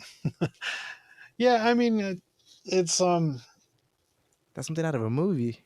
yeah, I mean, I wouldn't, maybe the legend is a little bit bigger than what the reality is, or maybe not, who knows, but it is true. I mean, basically when the second year that I was going out to Detroit Electronic Music Festival, because the first time we went all together And it when was we the were like, first one, no? no, this was the second one by the time we took the records, but the first time we went, we were, I don't know, I was probably like 18 or 19 years old, and it was the very first year of the festival. And the second year we went, I wanted to make sure that I went there with something in my hands. And at the time, our buddy named Gil, who runs Capsule Labs pressing plant here in Los Angeles, which is a completely DIY thing. This guy that I met bought an old record press and literally fixed it himself and learned how to press records in his garage. Victor introduced me to him, and me and Gil have done hundreds of, well, not hundreds, but several records together over the years. And we've built a long relationship. But I went over to Gil and I was like, I'm going to Detroit and I'm taking a record with me. So I want to press my first Droid record with you. And we literally pulled it together right before the move of the festival. We pressed them all up. And my my mindset was not to actually make money off this record. I just wanted to give away as many copies as I possibly could. And we flew out there, and just for perspective for any DJs out there, this is before digital music existed. We didn't have Tractor and CDJs, and people weren't playing MP3s. Every DJ was playing vinyl. So we flew out there with boxes and boxes of records, and I literally just spent the entire weekend going to every single stage with every DJ playing, and just handed them a record and said, I'm from LA, I make techno, I go by Drumcell, this is my release. And we handed them out to as many people as we could. And the next day I remember walking around, and on several different stages, you know like um like the Detroit Love stage or whatever, there were local Detroit DJs that were just slapping the record down and playing it like right there on the spot, which was like Uh, instant gratification. And just like, the fact that I felt like I accomplished something at the time. And there was a very eager kind of vibe from everybody at that festival, because the energy was so alive. Like everybody was so excited to be at this new festival that was going on in Hart Plaza in Detroit. Like the whole kind of like networking vibe was strong. Like everybody wanted to meet everyone. Oh shit, you're from Minneapolis. Oh shit, you're from Chicago. Oh, you're from LA. You're from San Francisco. And like everybody was kind of, really meeting each other. That's kind of like where I met Dustin Zahn and the whole Minneapolis crew. And, later meeting Kyle Geiger from Indianapolis. And these are relationships that like started all in Detroit 20 years ago. And we've been friends for the last 20 years. And, and have kept good relationships between all the Midwest guys, all the Chicago guys, Centrific and, Devious One and everybody, just keeping it tight. And do you remember the name of that first record? Yeah, that was the first Droid One record. It was called the Genetics EP. Yeah, and actually that record's not available digitally anywhere. It's still only vinyl exclusive. Some of the early Droid records are only on vinyl. I intended to upload them to digital distribution, but I haven't done so yet. Are they still available vinyl though? Like you can still get them? Yeah, I actually have copies still here at the house for sale. Oh, shit, I'm gonna have to Venmo you or something and save me one. Yeah. Invite out for you. Yeah, it's funny. Like out of all of the releases on the label, there's a lot of them that I do not have stock of anymore. Like I literally have only one copy for myself. But some of the older ones, like Droid 1, 2, 3, and 4, we have boxes of those. They're still available. Holy damn. Hey, yo, everybody. Exclusives. Hit up Mo. Damn, that's tight. And then how would you describe like what happened after the festival, and just in regards to your DJ and producer recognition? Did you start getting bookings or more bookings? Yeah, I mean, I started to get bookings. I don't know if it was necessarily about the records, but it was a lot of,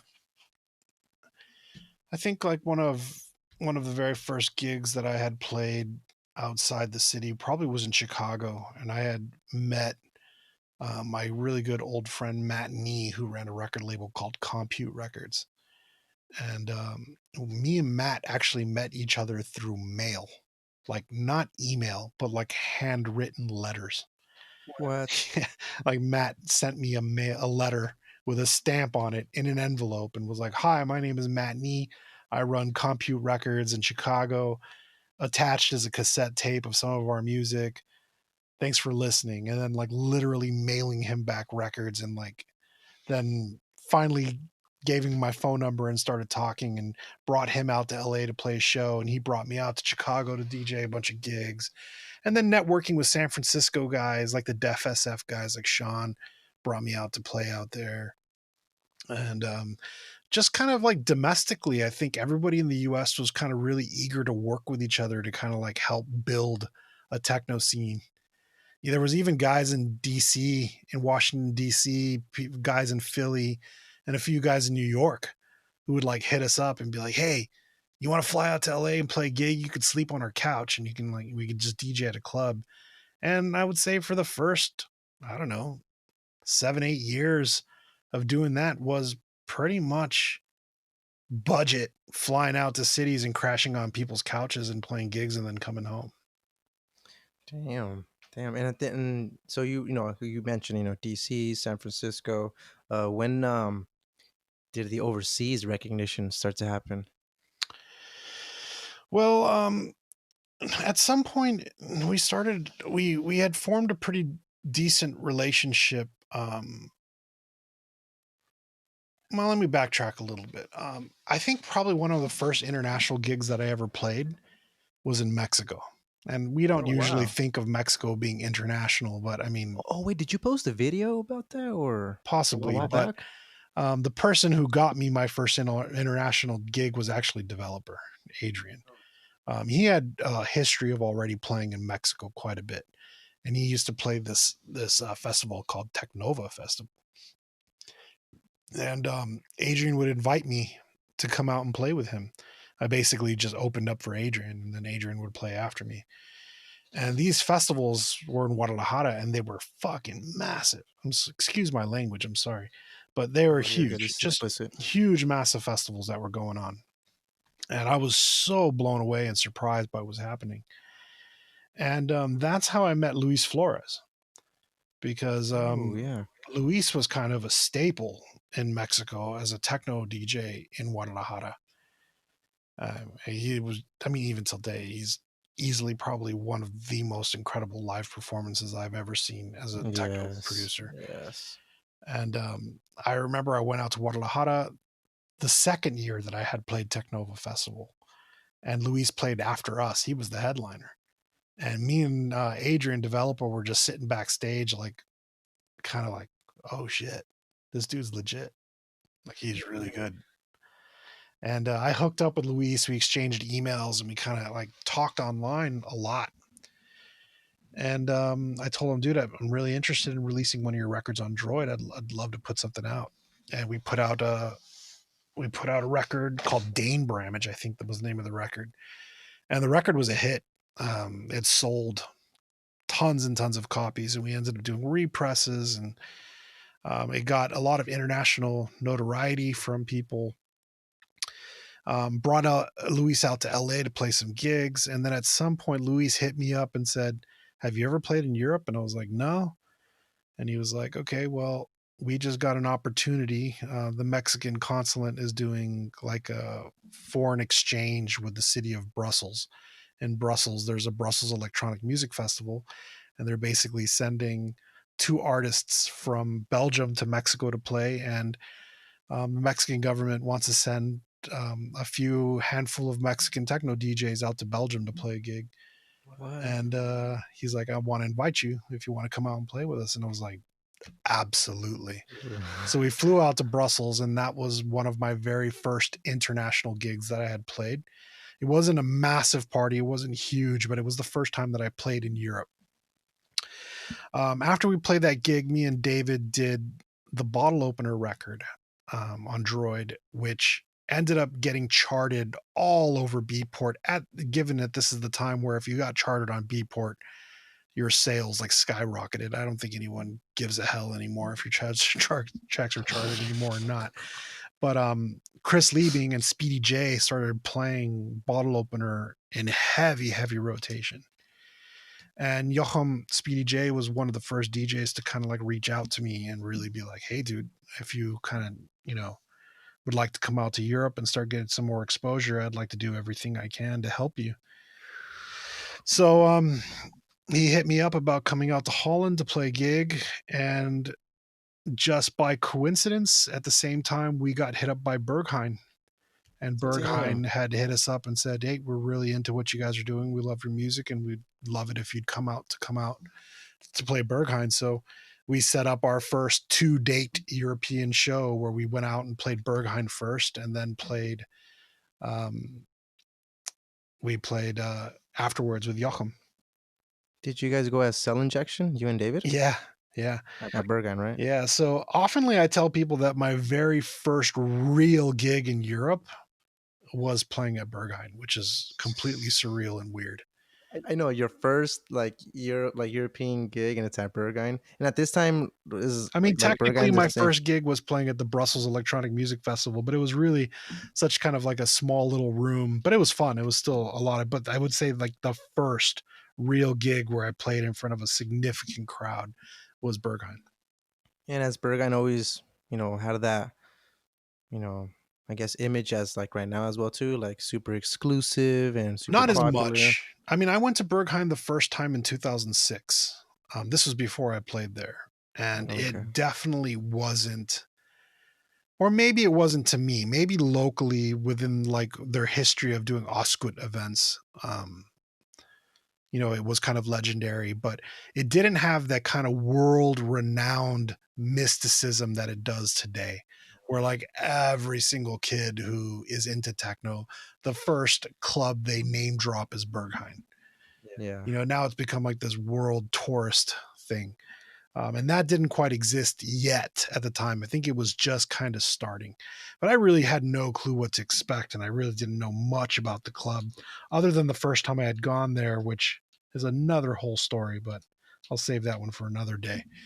But yeah, me and David went out there and we were completely honored. And it was it was definitely a lesson and experience to learn from. And we we had recorded that DJ set, and I think at the time they didn't even really have like a no record rule that they do now.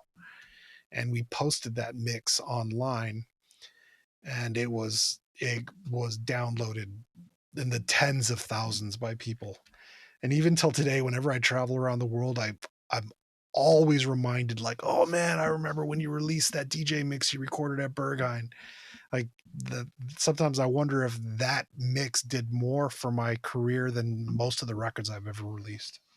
Oh wow, and that is true because the no recording is meaning like no recording anything, like no phone, like even the sets are not recorded. Yeah, because I think shortly years later, after this recording that we did, every DJ started to record their DJ sets at Berghain, and they started to post them Oh, online, like recorded live at Berghain. And because the club started gaining such kind of this like mystique popularity, um, people were kind of cashing in on the name of the club and the brand of the club and using it to oh, push their DJ mixes.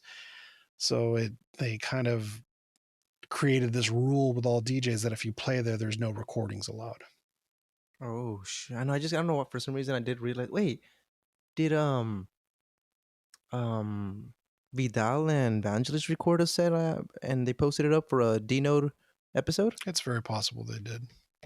I don't remember if I did or like remember or not, but oh damn, that's interesting. I never really thought about like or paid attention like, hey, there isn't no live recordings or like live at Berghain currently, you know. Yeah. I remember at one point I had to rename the mixes like live recorded at some club in Berlin. But then I ended up taking them down anyways. Yeah. And you did mention Chris Liebing. Was Chris Liebing your first like opportunity to release outside of Droid? Yeah, it was. I mean, I met Chris through Speedy J, through Joachim, Mm-hmm. and Chris hit me up one time through SoundCloud. He sent me a personal message on SoundCloud and basically said, "Hey, dude, I'm a big fan of your music. I really love your stuff. If you ever have any new stuff you're working on, I'd love to hear it." And like, I was floored at the time because we were such huge fans of like collabs and Chris's like CLR label. The early stuff he was doing with audio and all that stuff was like a huge influence on us. So I hit up David and I was like, "Yo, dude, Chris Liebing just messaged me and he loves our record." And I remember somebody in our crew was like, "Well, hit him back and invite him to come out and play a party in LA." So I emailed Chris and I was like, "Thanks, man. I'm really happy to hear from you. How would you like to come to Los Angeles and play one of our warehouse parties?" And he was like, "Absolutely. Let's do it." So we flew out Chris to LA. He came out here, and it was like one of the first times we ever really hung out. And we threw this huge party in downtown LA, which ended up getting raided by the fire department. The police and fire department came in from like 10 different directions in squads of cars with Vice Squad What? and completely raided and shut down the party. And everybody was frantic and everybody scattered and left the party. And Chris was like, "Oh man, I'm so sorry. This is so shitty. I don't know what to do. I don't know how to apologize for this is happening." And I was like, "Oh, dude, the party's not over yet. Don't worry about it." We got on the phone with another friend and we're like, "Hey man, we need a backup venue." And our friend was like, "Come down." 1 hour later, we had the speaker system back up in a second warehouse and we updated our info line with a new address. And within 2 hours, the warehouse was ram packed with everybody again. And Chris ended up playing until What? 9 o'clock in the morning. And I think that was such Nine an o'clock? incredible experience for Chris. He was blown away. He never had imagined that if a warehouse party got shut down, that we would move to a second venue. And he was so excited that he ended up like, "I have to come back and play for you guys. I have to do this again." And he had come back several times and played a handful of our interface parties. And we developed a really good friendship. So I had finished my first debut album, and I really wanted this album to have a bigger reach than I was capable of doing with my own label on Droid. And I hit up Chris and said, "Chris, I got this full length album. I've poured my heart and soul into this thing, and I would absolutely love if you would consider releasing it." Chris listened to it and he believed in the record completely 100% and was like, dude, this record is great. And I want to release this. I want to do it your way and how you envision it and release this record the way you want it to be released. And I'll do everything I can to take you on tour with me and play shows together and kind of just travel and do whatever we can to promote this album. So that was the beginning of my first full-length LP, Sleep Complex. That's tight. I remember my first time at Movement, you played, and I remember my friends like, dude, Chris Liebing is here on the floor with us, watching Drumcell. And then come to find out, I'm like, oh, it makes sense though, because, Drumcell has releases on CLR. So, but it was kind of like, like that moment was like, I guess people are like, dude, look, even Chris is, here to see Drumcell and everything. But it makes sense because you guys already had a relationship by that time. And when I'm talking about Movement, it was either 2016 or 17. I remember Ben Sims and David went back to back. Yeah. To close off. Oh yeah, by that Not sure time what year that we'd was. had a pretty long relationship. Yeah. For sure. Yeah, so that's why I'm like, oh, I'm not surprised he was there to watch him. I'm like, of course, they're like almost family. Yeah. Yeah, no, Chris is a dear friend. I love him, man, and he's probably one of the more genuine people in this industry. No matter his size or his influence or how big of a DJ is, the dude's kept it real from the beginning. He's just like one of the boys. I got a lot of respect for that because it's a toxic industry that we live in, and it's super easy to allow your ego to get out of hand. And I've seen far too many people who were nothing one day blow up and become something big the next day. And the next thing you know, they're too good to talk to you. You know what I mean? And that whole typical, thing that goes on with people get into their heads. But Chris has been a great role model of how to keep it real. He seems such like a genuine guy. Like, just when I tune into you guys' DJs and beer or just watch him after you guys recorded him, and he's such a nice guy, such a friendly guy. All of you guys. Thanks. And we can be assholes too sometimes, It happens. Oh, but I think that's everybody. But for the most part, like, you guys are decent human beings. And I was just talking to my friend the other time, like yesterday or today. Yeah, today I'm like, look, people can be good at music producing, and that you have that on lock. But that's not part of all full of the formula. Like, you have to be a decent person too, and try to be a decent human being. Like with one another. No, I 100% agree with you completely, and I think it comes down to just being grateful, because at the end of the day, I mean, I might not be the world's biggest DJ, but I'm grateful for all the opportunities that I've been given. And I think this COVID-19 thing has really also put that in perspective, because I've had periods where I've gotten really jaded as a DJ from traveling so much that I've been like, oh, fuck, I need a break. And oh, man, another gig. I'm so tired of doing this and blah, blah, blah. And then you don't realize that, like, it's all a blessing. Like, every moment that you get to do what you love and live off doing what you love is a gift. And if you don't truly, deeply appreciate every moment that's given to you, you're just letting things pass you. You can't take it for granted. Yeah, that's true. I did the deck record live stream, and Evangelist is part of it too. And I think we were just talking for a little bit, and he kind of mentioned that this whole COVID pandemic might level the playing field out, for a lot of like smaller promoters and bigger promoters. Do you think that's you agree with that?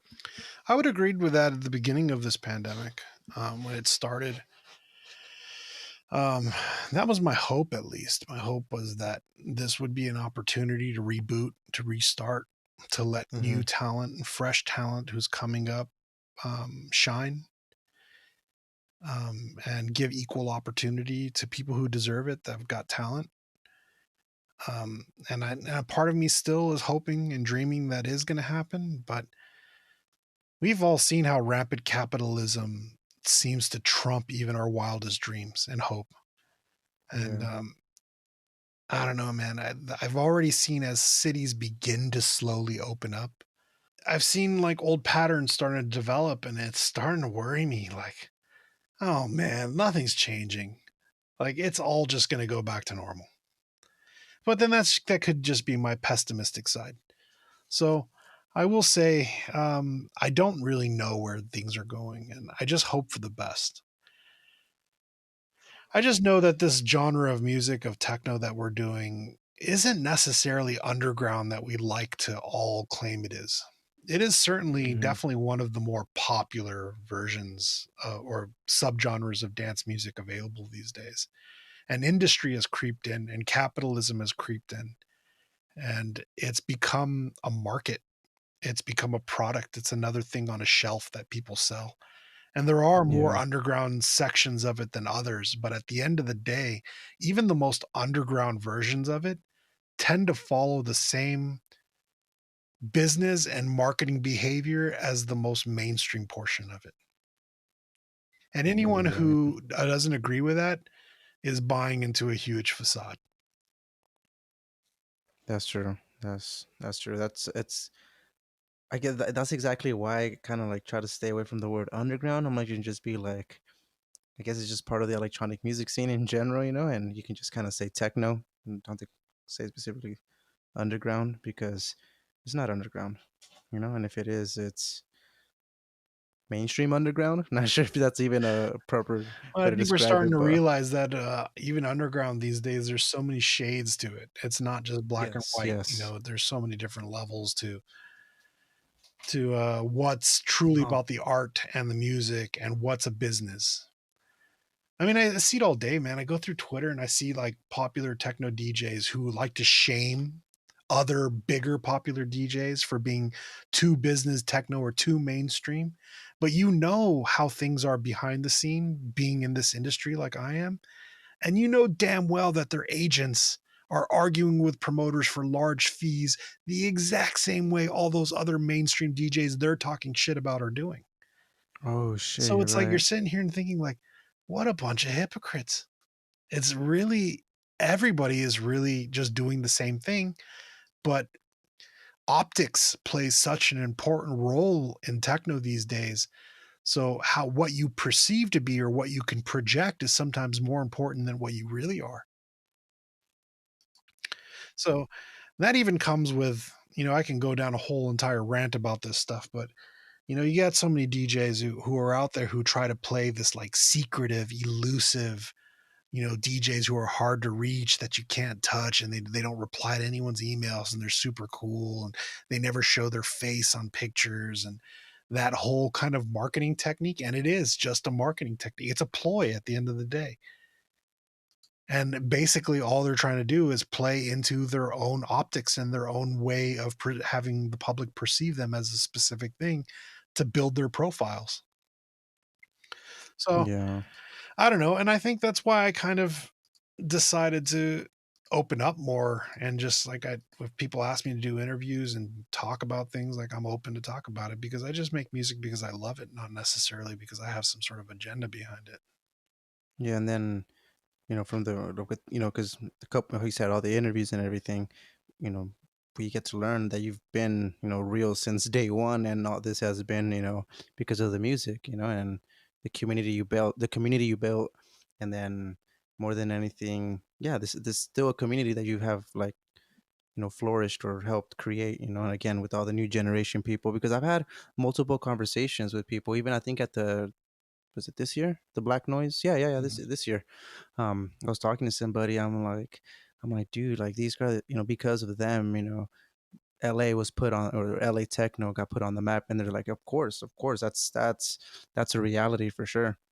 Yeah. So I'm always just so intrigued, like how you guys all paved the way for us and anything, and it's always been such a humble and genuine, uh, I guess, attitude from you guys, because I think I talked to you, and I told a couple people, I'm like, yo, I had sushi with Mo, David, and Dean Paul a while back, and talking to you guys, I realized how such humble and genuine you guys are about this, and I'm like, dude, these guys are so cool, like, because and I'm saying we, like, a bunch of my homies, we see you guys as these super talented, which you guys are, like, almost, I want to say famous, world known. And this, it is true. It is world known from other DJs and everything, but you guys are so humble and just so genuine with it. I'm like, dude, they're the coolest people. They deserve all the recognition and success that's come with, that you guys had. I appreciate it, man.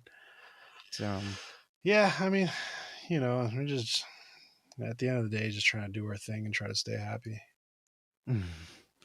and a little bit of like some of your, I guess I'm not going to call them side projects because they're just projects in general. Your first one, Belief Defect with Luis Flores. How did that kind of start?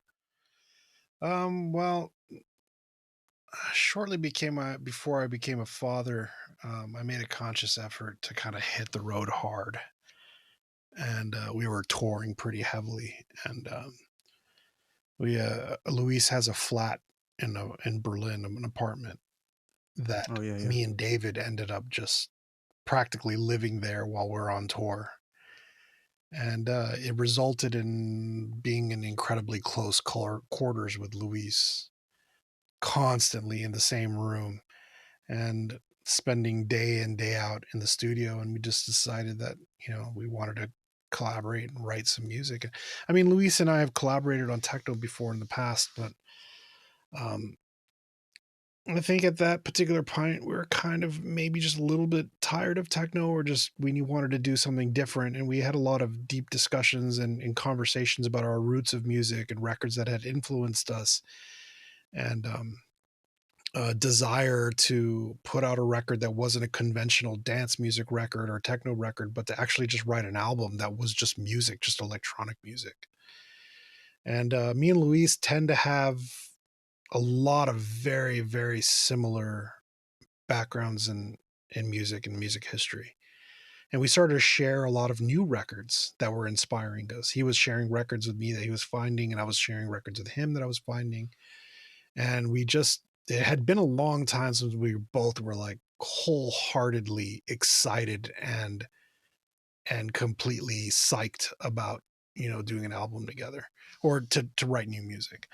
So we sat down, and it turned into a couple years of an incredibly cathartic experience, writing tons and tons and tons of music together, which ultimately ended up being Belief Defect. And even till today is by far the one musical project that I'm most proud of.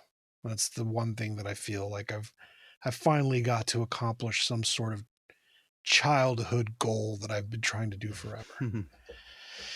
And yeah, I think even till today, sometimes when I I can't stop thinking about how to build on that project and continue to push it forward and to where it can evolve and continue to go. So in a lot of ways, I think it's completely taken over my attention in music. And I think the majority of the time that I spend in the studio, I spend sharpening up my skills or chops for further Belief Defect material.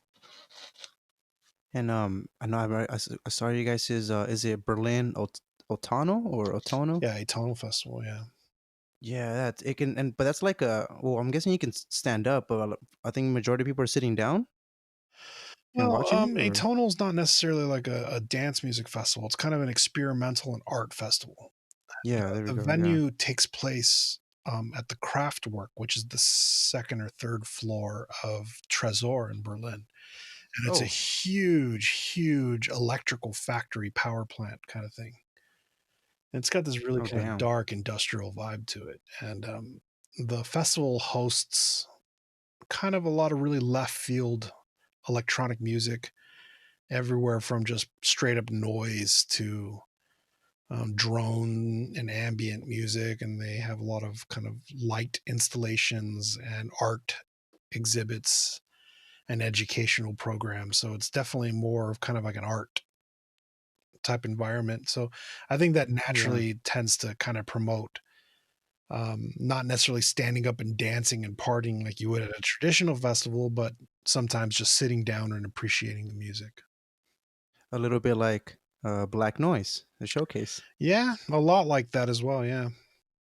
Yeah, and because I was gonna ask like, what does Belief Defect mean, or what does it stand for, or where does the alias come from? So belief defect. We were having a conversation with Luis about psychology and talking about different kind of mental states.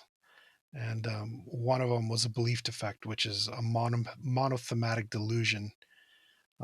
It's a delusional state that concerns only one particular topic. So, like people who suffer from these delusions, they often don't suffer from any other obvious intellectual deficiencies, nor do they have any other symptoms. Oh, oh So, wow. yeah, it's a monothematic delusion. I'll just leave it at that, and I think they could leave that up to interpretation for people. And I did mention Black Noise. That's your side label with like for noise, your hypoxia Yeah, alias. Black Noise is kind of a label that I started with my boy Searchai out in Chicago, and it's just kind of like an outlet for us to be able to release music that doesn't fit with any kind of specific category. So um, we just we just release whatever fucking music we want to release on Black Noise, whether it's just far out there, 20 minutes of drones to just absolute noise, our albums or whatever. It's exclusive to Bandcamp, so we don't actually do any digital distribution to anything like Spotify or anything like that. If you want to Yeah. buy the records, you have to go to Bandcamp to get it. And the events that we throw have kind of been curated around kind of experimental music and showcasing people who do live electronic music performances as opposed to just DJing. So Okay. kind of experiencing live performances with, kind of the whole dynamics of experimental music. And how did you come up with hypoxia, that alias? Yeah, well, I mean, I've always been a really big fan of kind of like 80s cinematic music. Uh-huh. I mean, things like Wendy Carlos and Vangelis's Blade Runner soundtrack, and John Carpenter, and a whole host of other things, Sonoyo Caves, and I started to kind of was born out of the fact that being in the recording studio, sometimes I was getting kind of bored and kind of stuck. And I found that sometimes getting myself out of the studio and going into unconventional spaces kind of re-inspired me. So it was like being in my studio and then looking and being like, oh, I'm going to take this synthesizer and I'm going to go sit in my living room with a portable recorder and just record whatever I make on this synth. And no other drum machines, no computers, no multi-tracking, just perform it live and record it with a stereo output and just record it in one take. And that's the track. And that's kind of the results of what I did with Hypoxia. And the music is rather somber and kind of emotional, more melodic, as opposed to a lot of my other music, which is very atonal in nature. And I don't know, I came up with the alias Hypoxia because I think one of my greatest fears was always dying of drowning or Oh suffocating shit. from a lack of air. Same. Same. And what better way to write music and express yourself than to face your greatest fears? Yeah. Ooh. Ooh, that's true. And it's funny because with the whole pandemic, I started seeing that word pop up. Like, how people are like, oh, you're going to get hypoxia because of wearing the mask and all this stuff, whatever. So I'm like, hey, that's Drumcell's alias. Yeah. Well, I'm pre-COVID, so True, true. I know it's a year before everybody worrying about not being able to breathe in their masks. But um, you did mention being a father, and I think you did mention husband, but you are a family man. yeah. How do you balance all this, and then having the family? Well, it hasn't been easy, but to be honest with you, I haven't really had to balance it for so long. I mean, my son's only 3. And I will say that for the first 2 years of his life, I did tour pretty heavily. And um, I have a great deal of respect for my wife and everything she's done to stay home and raise our child while I've been on the road. And for as incredibly supportive as she has been, most people can't expect that from their spouses. And my wife's been super strong, super, super, super supportive, and never ever let me put my dream down. So, she really kind of stayed home and held down the fort. And I traveled back and forth from Europe weekly sometimes just so I can, watch my son be raised and be there with him. Yeah. But it hasn't been easy. And then as he started getting older and becoming more conscious, um, it started becoming more and more difficult because he started to actually miss me when I was gone. Oh. And talking to him over FaceTime when he's 2, and he probably doesn't even remember it now, but constantly asking me where I am and when I'm going to be home, it started to become heartbreaking. So this COVID thing couldn't have happened at a better time. And I'm not, it's a completely terrible thing. And I don't mean to sound insensitive, but just counting my blessings in an incredibly horrible situation, one of the best things to have come to me out of this was, yeah, I'm out of work and I don't have gigs and I'm not generating an income, but I've been able to spend this entire last 7 months watching my son grow up every single day. And now he's completely fully aware. And I am concerned sometimes that if I don't know if I'll ever be able to go back to do what I used to do and be able to be on the road for 3 or 4 weeks at a time and be away from him. I'm not sure if that's even a responsible thing for a father to do. I'd like to be there for him as much as I can. So it's still a learning process, and I'm still trying to figure out how I'm going to handle it in the future when this COVID-19 thing is over, or how exactly my future is going to play out within this music industry. Yeah, that's I remember the first time I think I started seeing or realized that um you're a father, you have a kid. I was like, dude, that's so inspiring. Like, he does all this and has a kid. But I always tell myself, when I'm gonna have a kid, it's gonna be a little bit more down the road, just because I would want to. How you saying? You do realize that it's not just about, I guess, being able to financially provide for them, but actually be there, with them, and give them your time and everything. And that's what one thing I always tell myself. Like, I would want to have the opportunity to just be there for him or her, and yeah, but Well, that's the main thing. me and my wife, we've been together for nearly 20 years now. Who? So it's been a long time. And I have been pushing back having a family for a long time. It's always never been the right time for me. It's like, oh, I still got more work to do. I still want to hustle. I still want to travel. I still want to put out records. I still want to do this. But how much longer can you continue to push it?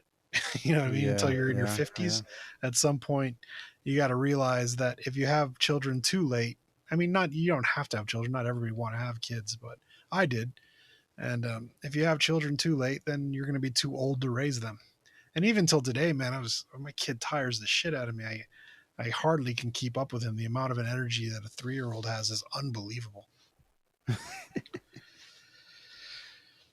I feel you. I have a 3-year-old niece, and that's what made me for sure realize a lot. I'm like, oh, like damn, like it's really like being there for them. And but the cool thing is kind of like being the uncles, like just kind of showing her techno and electronic music. So at least um that's one Well, like thing I that said, kind of. I have a bunch of siblings. I mentioned that earlier in the show, and they're You did, yeah, yeah, significantly yeah. older. So all of my siblings have kids, multiple kids. So I've got a lot of nieces and nephews, and I pretty much raised Oh. all of them. And I thought I had a pretty good idea of what it was to raise a kid because I've had them around me most of my life. Even a lot of my nephews have come out to many of our parties and helped me throughout the years set up parties and break down parties, and I've exposed them to tons of music. I mean, they're in their 20s now. Um, but it's much more different when it's your kid because you Ooh. can't just give them back at the end of the day. That's true. Yes. When you're done already, like, hey, you know what? Like, you're cool, but I think it's just time to go back to your mama.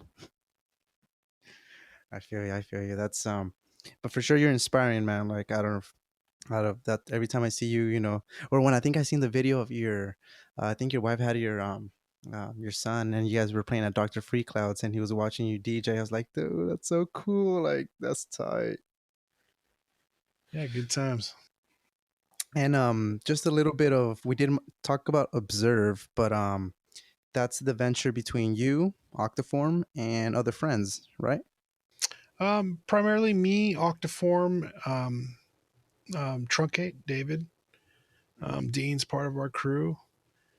Victor's part of our crew. Hyperactive. I mean, I don't know. It's kind of like one of those like all Indians, no chiefs type situation, you know? That's Or should I tight. say And all Native Americans, no chiefs? yeah, okay, yeah, because yeah, right now you got to be careful with the terms. Yeah. Well, I mean, my wife is part Native American too, so Oh, you know. But yeah, I mean, I never really liked, like I even said earlier, I never liked the whole like crew thing, the whole kind of mm-hmm. gang mentality thing. So it's just whoever's down with us, man. Whoever shows up and pitches in and puts in work. A little bit, not to, I guess, I was gonna say like on my end, like I've helped break down a couple observes, and I Yeah, feel like it's kind of like almost paying your dues, like helping people out, like for something that's vital to the community that I'm a part of, and so thank you for allowing me to participate in that. yeah, dude, absolutely, and I greatly appreciate that too because far too often there are people in our community here in LA who expect and take and take and take and hardly ever give.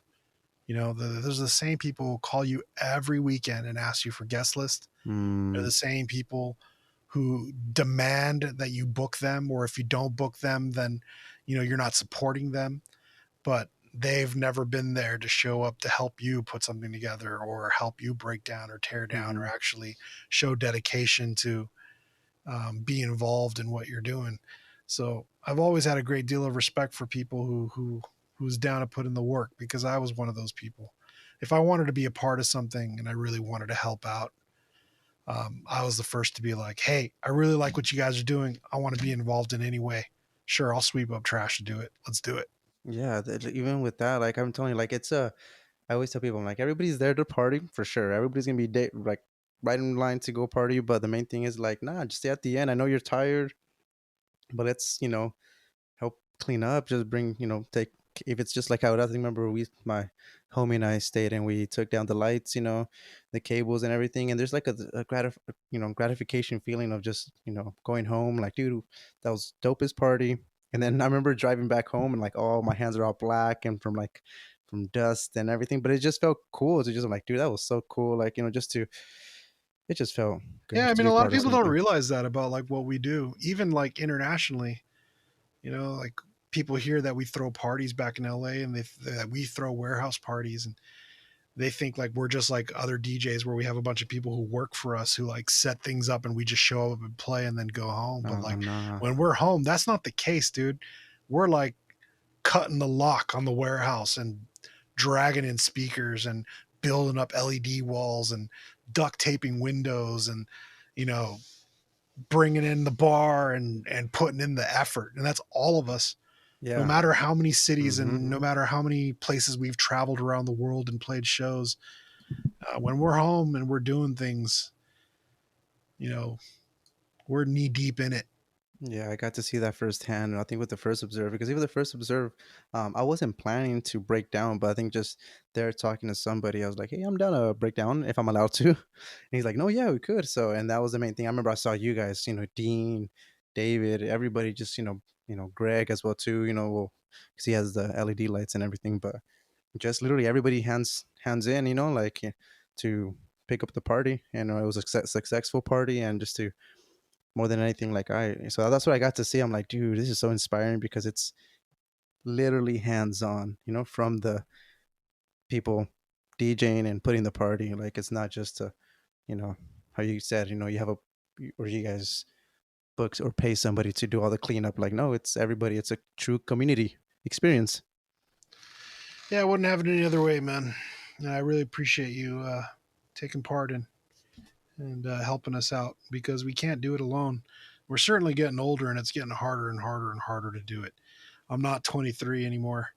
And I think about it now. I've spent the last 20 years of my life throwing illegal warehouse parties. And it's like, fuck, how much longer can I do this? We've got to carry on the torch to another generation that can like do things responsibly and do it Yeah. well. And I am going to hang in there and do what I can for as long as possible, but we certainly do need help. No, yeah, this is this goes out to people who want to help out. Like doing those two clean up for the or breaking down at the two observes. I didn't break down on the second one, but I know the third one I did. But it made me realize that I'm like, oh, I'm gonna help out forever, until until I can, because it's dope. And you did mention how many you played different cities and states. You took Observe to Denver and Miami. Yeah. Do you have any more cities in mind? And of course, after this whole COVID-19. Well, we've done Detroit, we've done Denver, we've done Oh yeah, Miami. Detroit. You're right. Yeah, yeah. Did we do San Francisco yet? I don't think so. And I know that it was kind of in our. Oh, we did Chicago as well. We did Observe Chicago, which was incredible. That was amazing. Um, yeah, I mean, we want to continue to push it as much as we can and take it where we can. Um, you know, hopefully we'll get back out to Amsterdam and do another thing for ADE like we used to do with Interface. Oh The interface yeah. parties that we did in ADE for Amsterdam were absolutely incredible. We used to partner up with the Reactor guys that do Catharsis I was Festival just about to tell you that. Yeah. and ADE. We partnered up with them to do interface out there, and it was probably by far the biggest interface party that we had ever done. Damn. Probably well over 8,000 people. Is it true that when Reactor was kind of first popping up, you guys were one of the first people to work with them? Yeah, they contacted us pretty early in their kind of promotional careers. I had never heard of them, at least. Mm-hmm. Um, yeah, but the Reactor guys hit us up and they're like, "Man, we see all the videos of the insane warehouse parties you guys do out on the West Coast. We'd love to bring that to Amsterdam." And we were skeptical at first because they didn't have like a huge rap sheet or what they were doing, and Yeah. how are we going to jump on an airplane and fly halfway across the world to throw a party with people we don't know? But we pretty much managed everything from a private Facebook group. And when we got out there, what they put together blew my mind. Yeah, I It, remember it, somebody told me that. it You far guys. exceeded my expectations by far. I mean, like DMT level blow your mind far completely. And the year we did after the second time we did Interface even far exceeded that.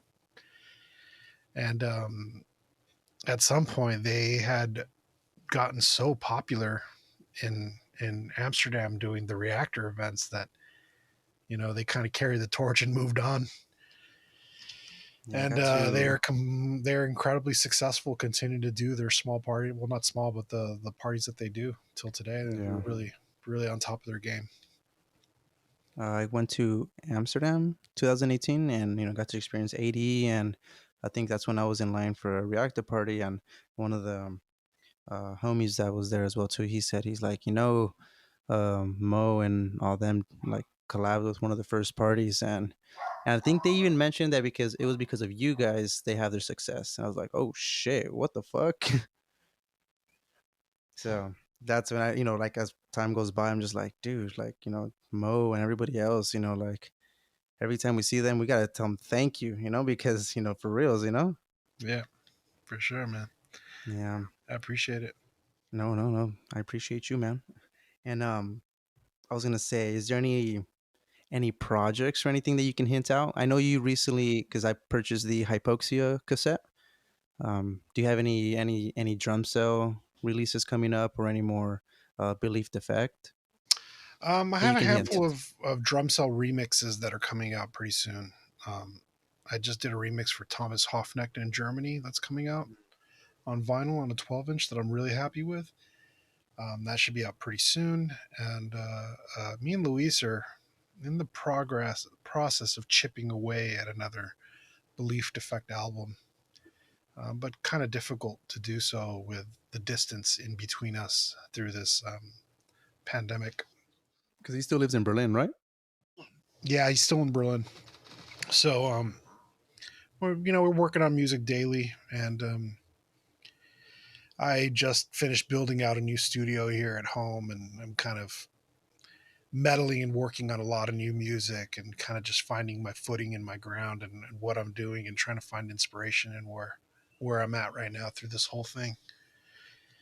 But yeah, I do have a couple Belief Defect. I mean, not Belief Defect. I have a couple of Hypoxia EPs kind of in the pipeline that I'll release eventually. I'm hoping to do another Hypoxia vinyl in October. Oh damn, that's coming up. And yeah, I don't know. It might be pushed to next year, but we'll see how things go. But yeah, I'm just chipping away at things, man. Just trying to get some work done. I don't know, man. That's tight. I think a lot of people are doing. Well, I feel like a lot of people are being productive during this pandemic, and a lot of people are just chilling. So there's two Yeah, I sides of mean, the I've spectrum. also just from a lack of material benefits have had to take on work. So um, I've been working on doing kind of some sound design jobs. Like I did some sound design work for a small mobile phone app, video game app that's I can't really speak too much about, but it'll be coming out soon. And I kind of just did some sound design work for that and also kind of building up my demo reel and my portfolio for doing more film scores and music and Oh, that's television tight. work. So, just kind of working closely with my publisher and me and a good friend of mine, Naib, did a score for an independent film that came out that was showed at Sundance Film Festival in January, just right before the pandemic had blown up. Now everything's kind of on foot while the film finds some distribution. Um, but once that comes out, I'll definitely announce it so people can check the movie out and hear our score for it. So yeah, I'm just kind of keeping my foot in different, different things to keep myself busy. I know because you mentioned right now television. Would that like also be some of the like stuff that you've already released like on Adult Swim? Yeah, that's also part of it. I contributed some trailer spots for Adult Swim for their bumper music, and also got picked up for the Rick and Morty compilation of What? lo-fi music. If you go on YouTube and you look up lo-fi electronic music, Rick and Morty or something like that, I am sure you can find my music's on it. And as Yeah, drum cell? yeah, under Hypoxia Drumcell. Oh, sheesh. It's funny because it's actually a Hypoxia track that I did for Adult Swim, but Adult Swim really wanted to release it as Drumcell. And we kind of went back and forth on it until I was just like, whatever, just put whatever name you want on it. It's fine. Man, but that's tight. I know that you're like inspiring when I see. I'm like, dude, look, he's in the techno scene, Adult Swim, film scores, probably other stuff like mobile apps. Like, Just trying to man, hustle, man. yeah, yeah, I feel it. Make That's some music, create some art. That's all. That's all I want to do. If I and you're can doing continue it. to live off my art for the rest of my life, that would be amazing. Yeah, those are goals. I think for a majority of everybody, that's what everybody wants. That's the end goal, you know. But Yeah. I mean, I've managed to do it this far. That's for sure. At least for the last 10 years, I've lived solely off my music. Before that, I still had a job in the music industry working for Native oh, Instruments. I was just gonna ask that. Yeah, yeah, yeah. But yeah, I mean, still evolved in the music industry. So Did you help like create I mean Tractor? indirectly, when I first started working for Native Instruments, I was the very first tech support agent for the entire DJ division. So Oh. if anybody had ever bought Final Scratch when it first came out Mm-hmm. and they called tech support, they more than likely spoke to me because I Hey. did I did Final Scratch tech support all by myself for quite some time until the support team was built a little bit larger. And then I was heavily involved in the entire DJ division of Native Instruments. And that also kind of led to being part of the beta team and making a lot of suggestions for features on the product. So that's what I mean by indirectly kind of being involved in the development of the product. But I spent, I don't know, 12 years of my life working within the DJ division at Native Instruments and Tractor kind of being my main job. Damn. And well, of course, you played vinyl and then Tractor Yeah, I've or always been a vinyl CDJs. DJ. And when Final Scratch came out, I found a way that I could still play on turntables, but play my own music without having to press them on vinyl. And that was exciting for me. I never liked CDJs. I always hated the idea of them. They just never appealed to me. Um, And when CDJs came out, I just decided to stick with DVS, like digital vinyl control. So I used Tractor with digital vinyl all the way until at some point turntables had just become so horrible to use at clubs and when you're starting to play that I ended up having to just kind of naturally play with Tractor internally.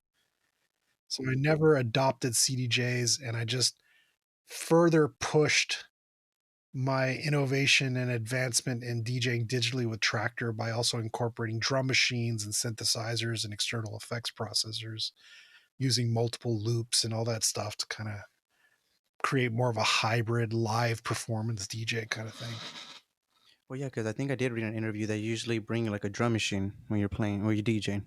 Yeah, I've got quite a bit of little tools from you to keep my ADD in check. I was gonna say keep you busy. That's funny. I guess I would consider myself a tractor DJ, but just recently, just been like learning how to use CDJs because I was getting a little tired of bringing like my laptop around and then wanting to stay at the party and then just having to carry my backpack around was becoming a little nuisance. Yeah, But absolutely. Dude, this is an awesome conversation for sure, a history lesson. But do you think there's anything worth mentioning that was maybe not talked about in this interview? Well, of course, we can go on and on, but there's Yeah, I always think a I've little talked cap. a whole bunch of bullshit already. Probably bored most people to death, but Nah, not even. I think this is for sure. How I said this is a history lesson, and this is what I think if people maybe go back to maybe Subversive's interview and Dean Paul's and yours, they can maybe connect some of the dots and everything. yeah, thanks for having me. I really appreciate it. No, man, thank you. I do like to end the interview or just the episode, but letting you plug your social media so people can follow you. Yeah, you can find me on Instagram, Instagram /Drumcell, but instead of two L's at the end, it's two ones. So DRUMCE11. Same on Twitter, DRUMCE11. You can find me on Facebook, but I don't really use it very much anymore. So not much updates going on there. I think pretty much Instagram and Twitter is the only place where I kind of periodically tap in and share some information about what I'm doing. But for the most part, I tend to try to take long breaks from social media. It's a toxic place to be. Yep. And I just told my friend that too. He was trying to say like, why is this? Why that? I'm like, dude, look, whether social media you use it for positive or even good, overall it's toxic. So just keep that in mind. Yeah. And what about your Black Noise? You said Bandcamp, right? That's where we can Yeah. find some of Yeah. the stuff from there. If you look me up on Bandcamp, I also have Bandcamp, Drumcell Bandcamp. You can find me and you find all the hypoxia material. We also have the Black Noise Bandcamp, which is BLKNOISE. You can find our full catalog there. But yeah, on Bandcamp, hit me up as Drumcell. Just the new hypoxia cassette tape is up there. So Yeah. just press that on a transparent, clear vinyl cassette tape. Also comes with the digital downloads and Oh stuff. yeah, it did come with that. Yeah, you're right. Head over there. Help What about support a starving artist. I'm not sure if it's like a little gift, but did you 3D print that yourself? No. Oh, I always stick a little kind of fun gift in everyone who orders a package from me gets something kind of personal. yeah, that was tight when I got that. I was like, oh shit, this is sick. And then for some reason I started getting like overthinking it. I'm like, did he 3D print this himself? No. But everyone's is different. So Yes, I everyone did gets see something that. different. That's time, man. Thank you again for that. That was sick.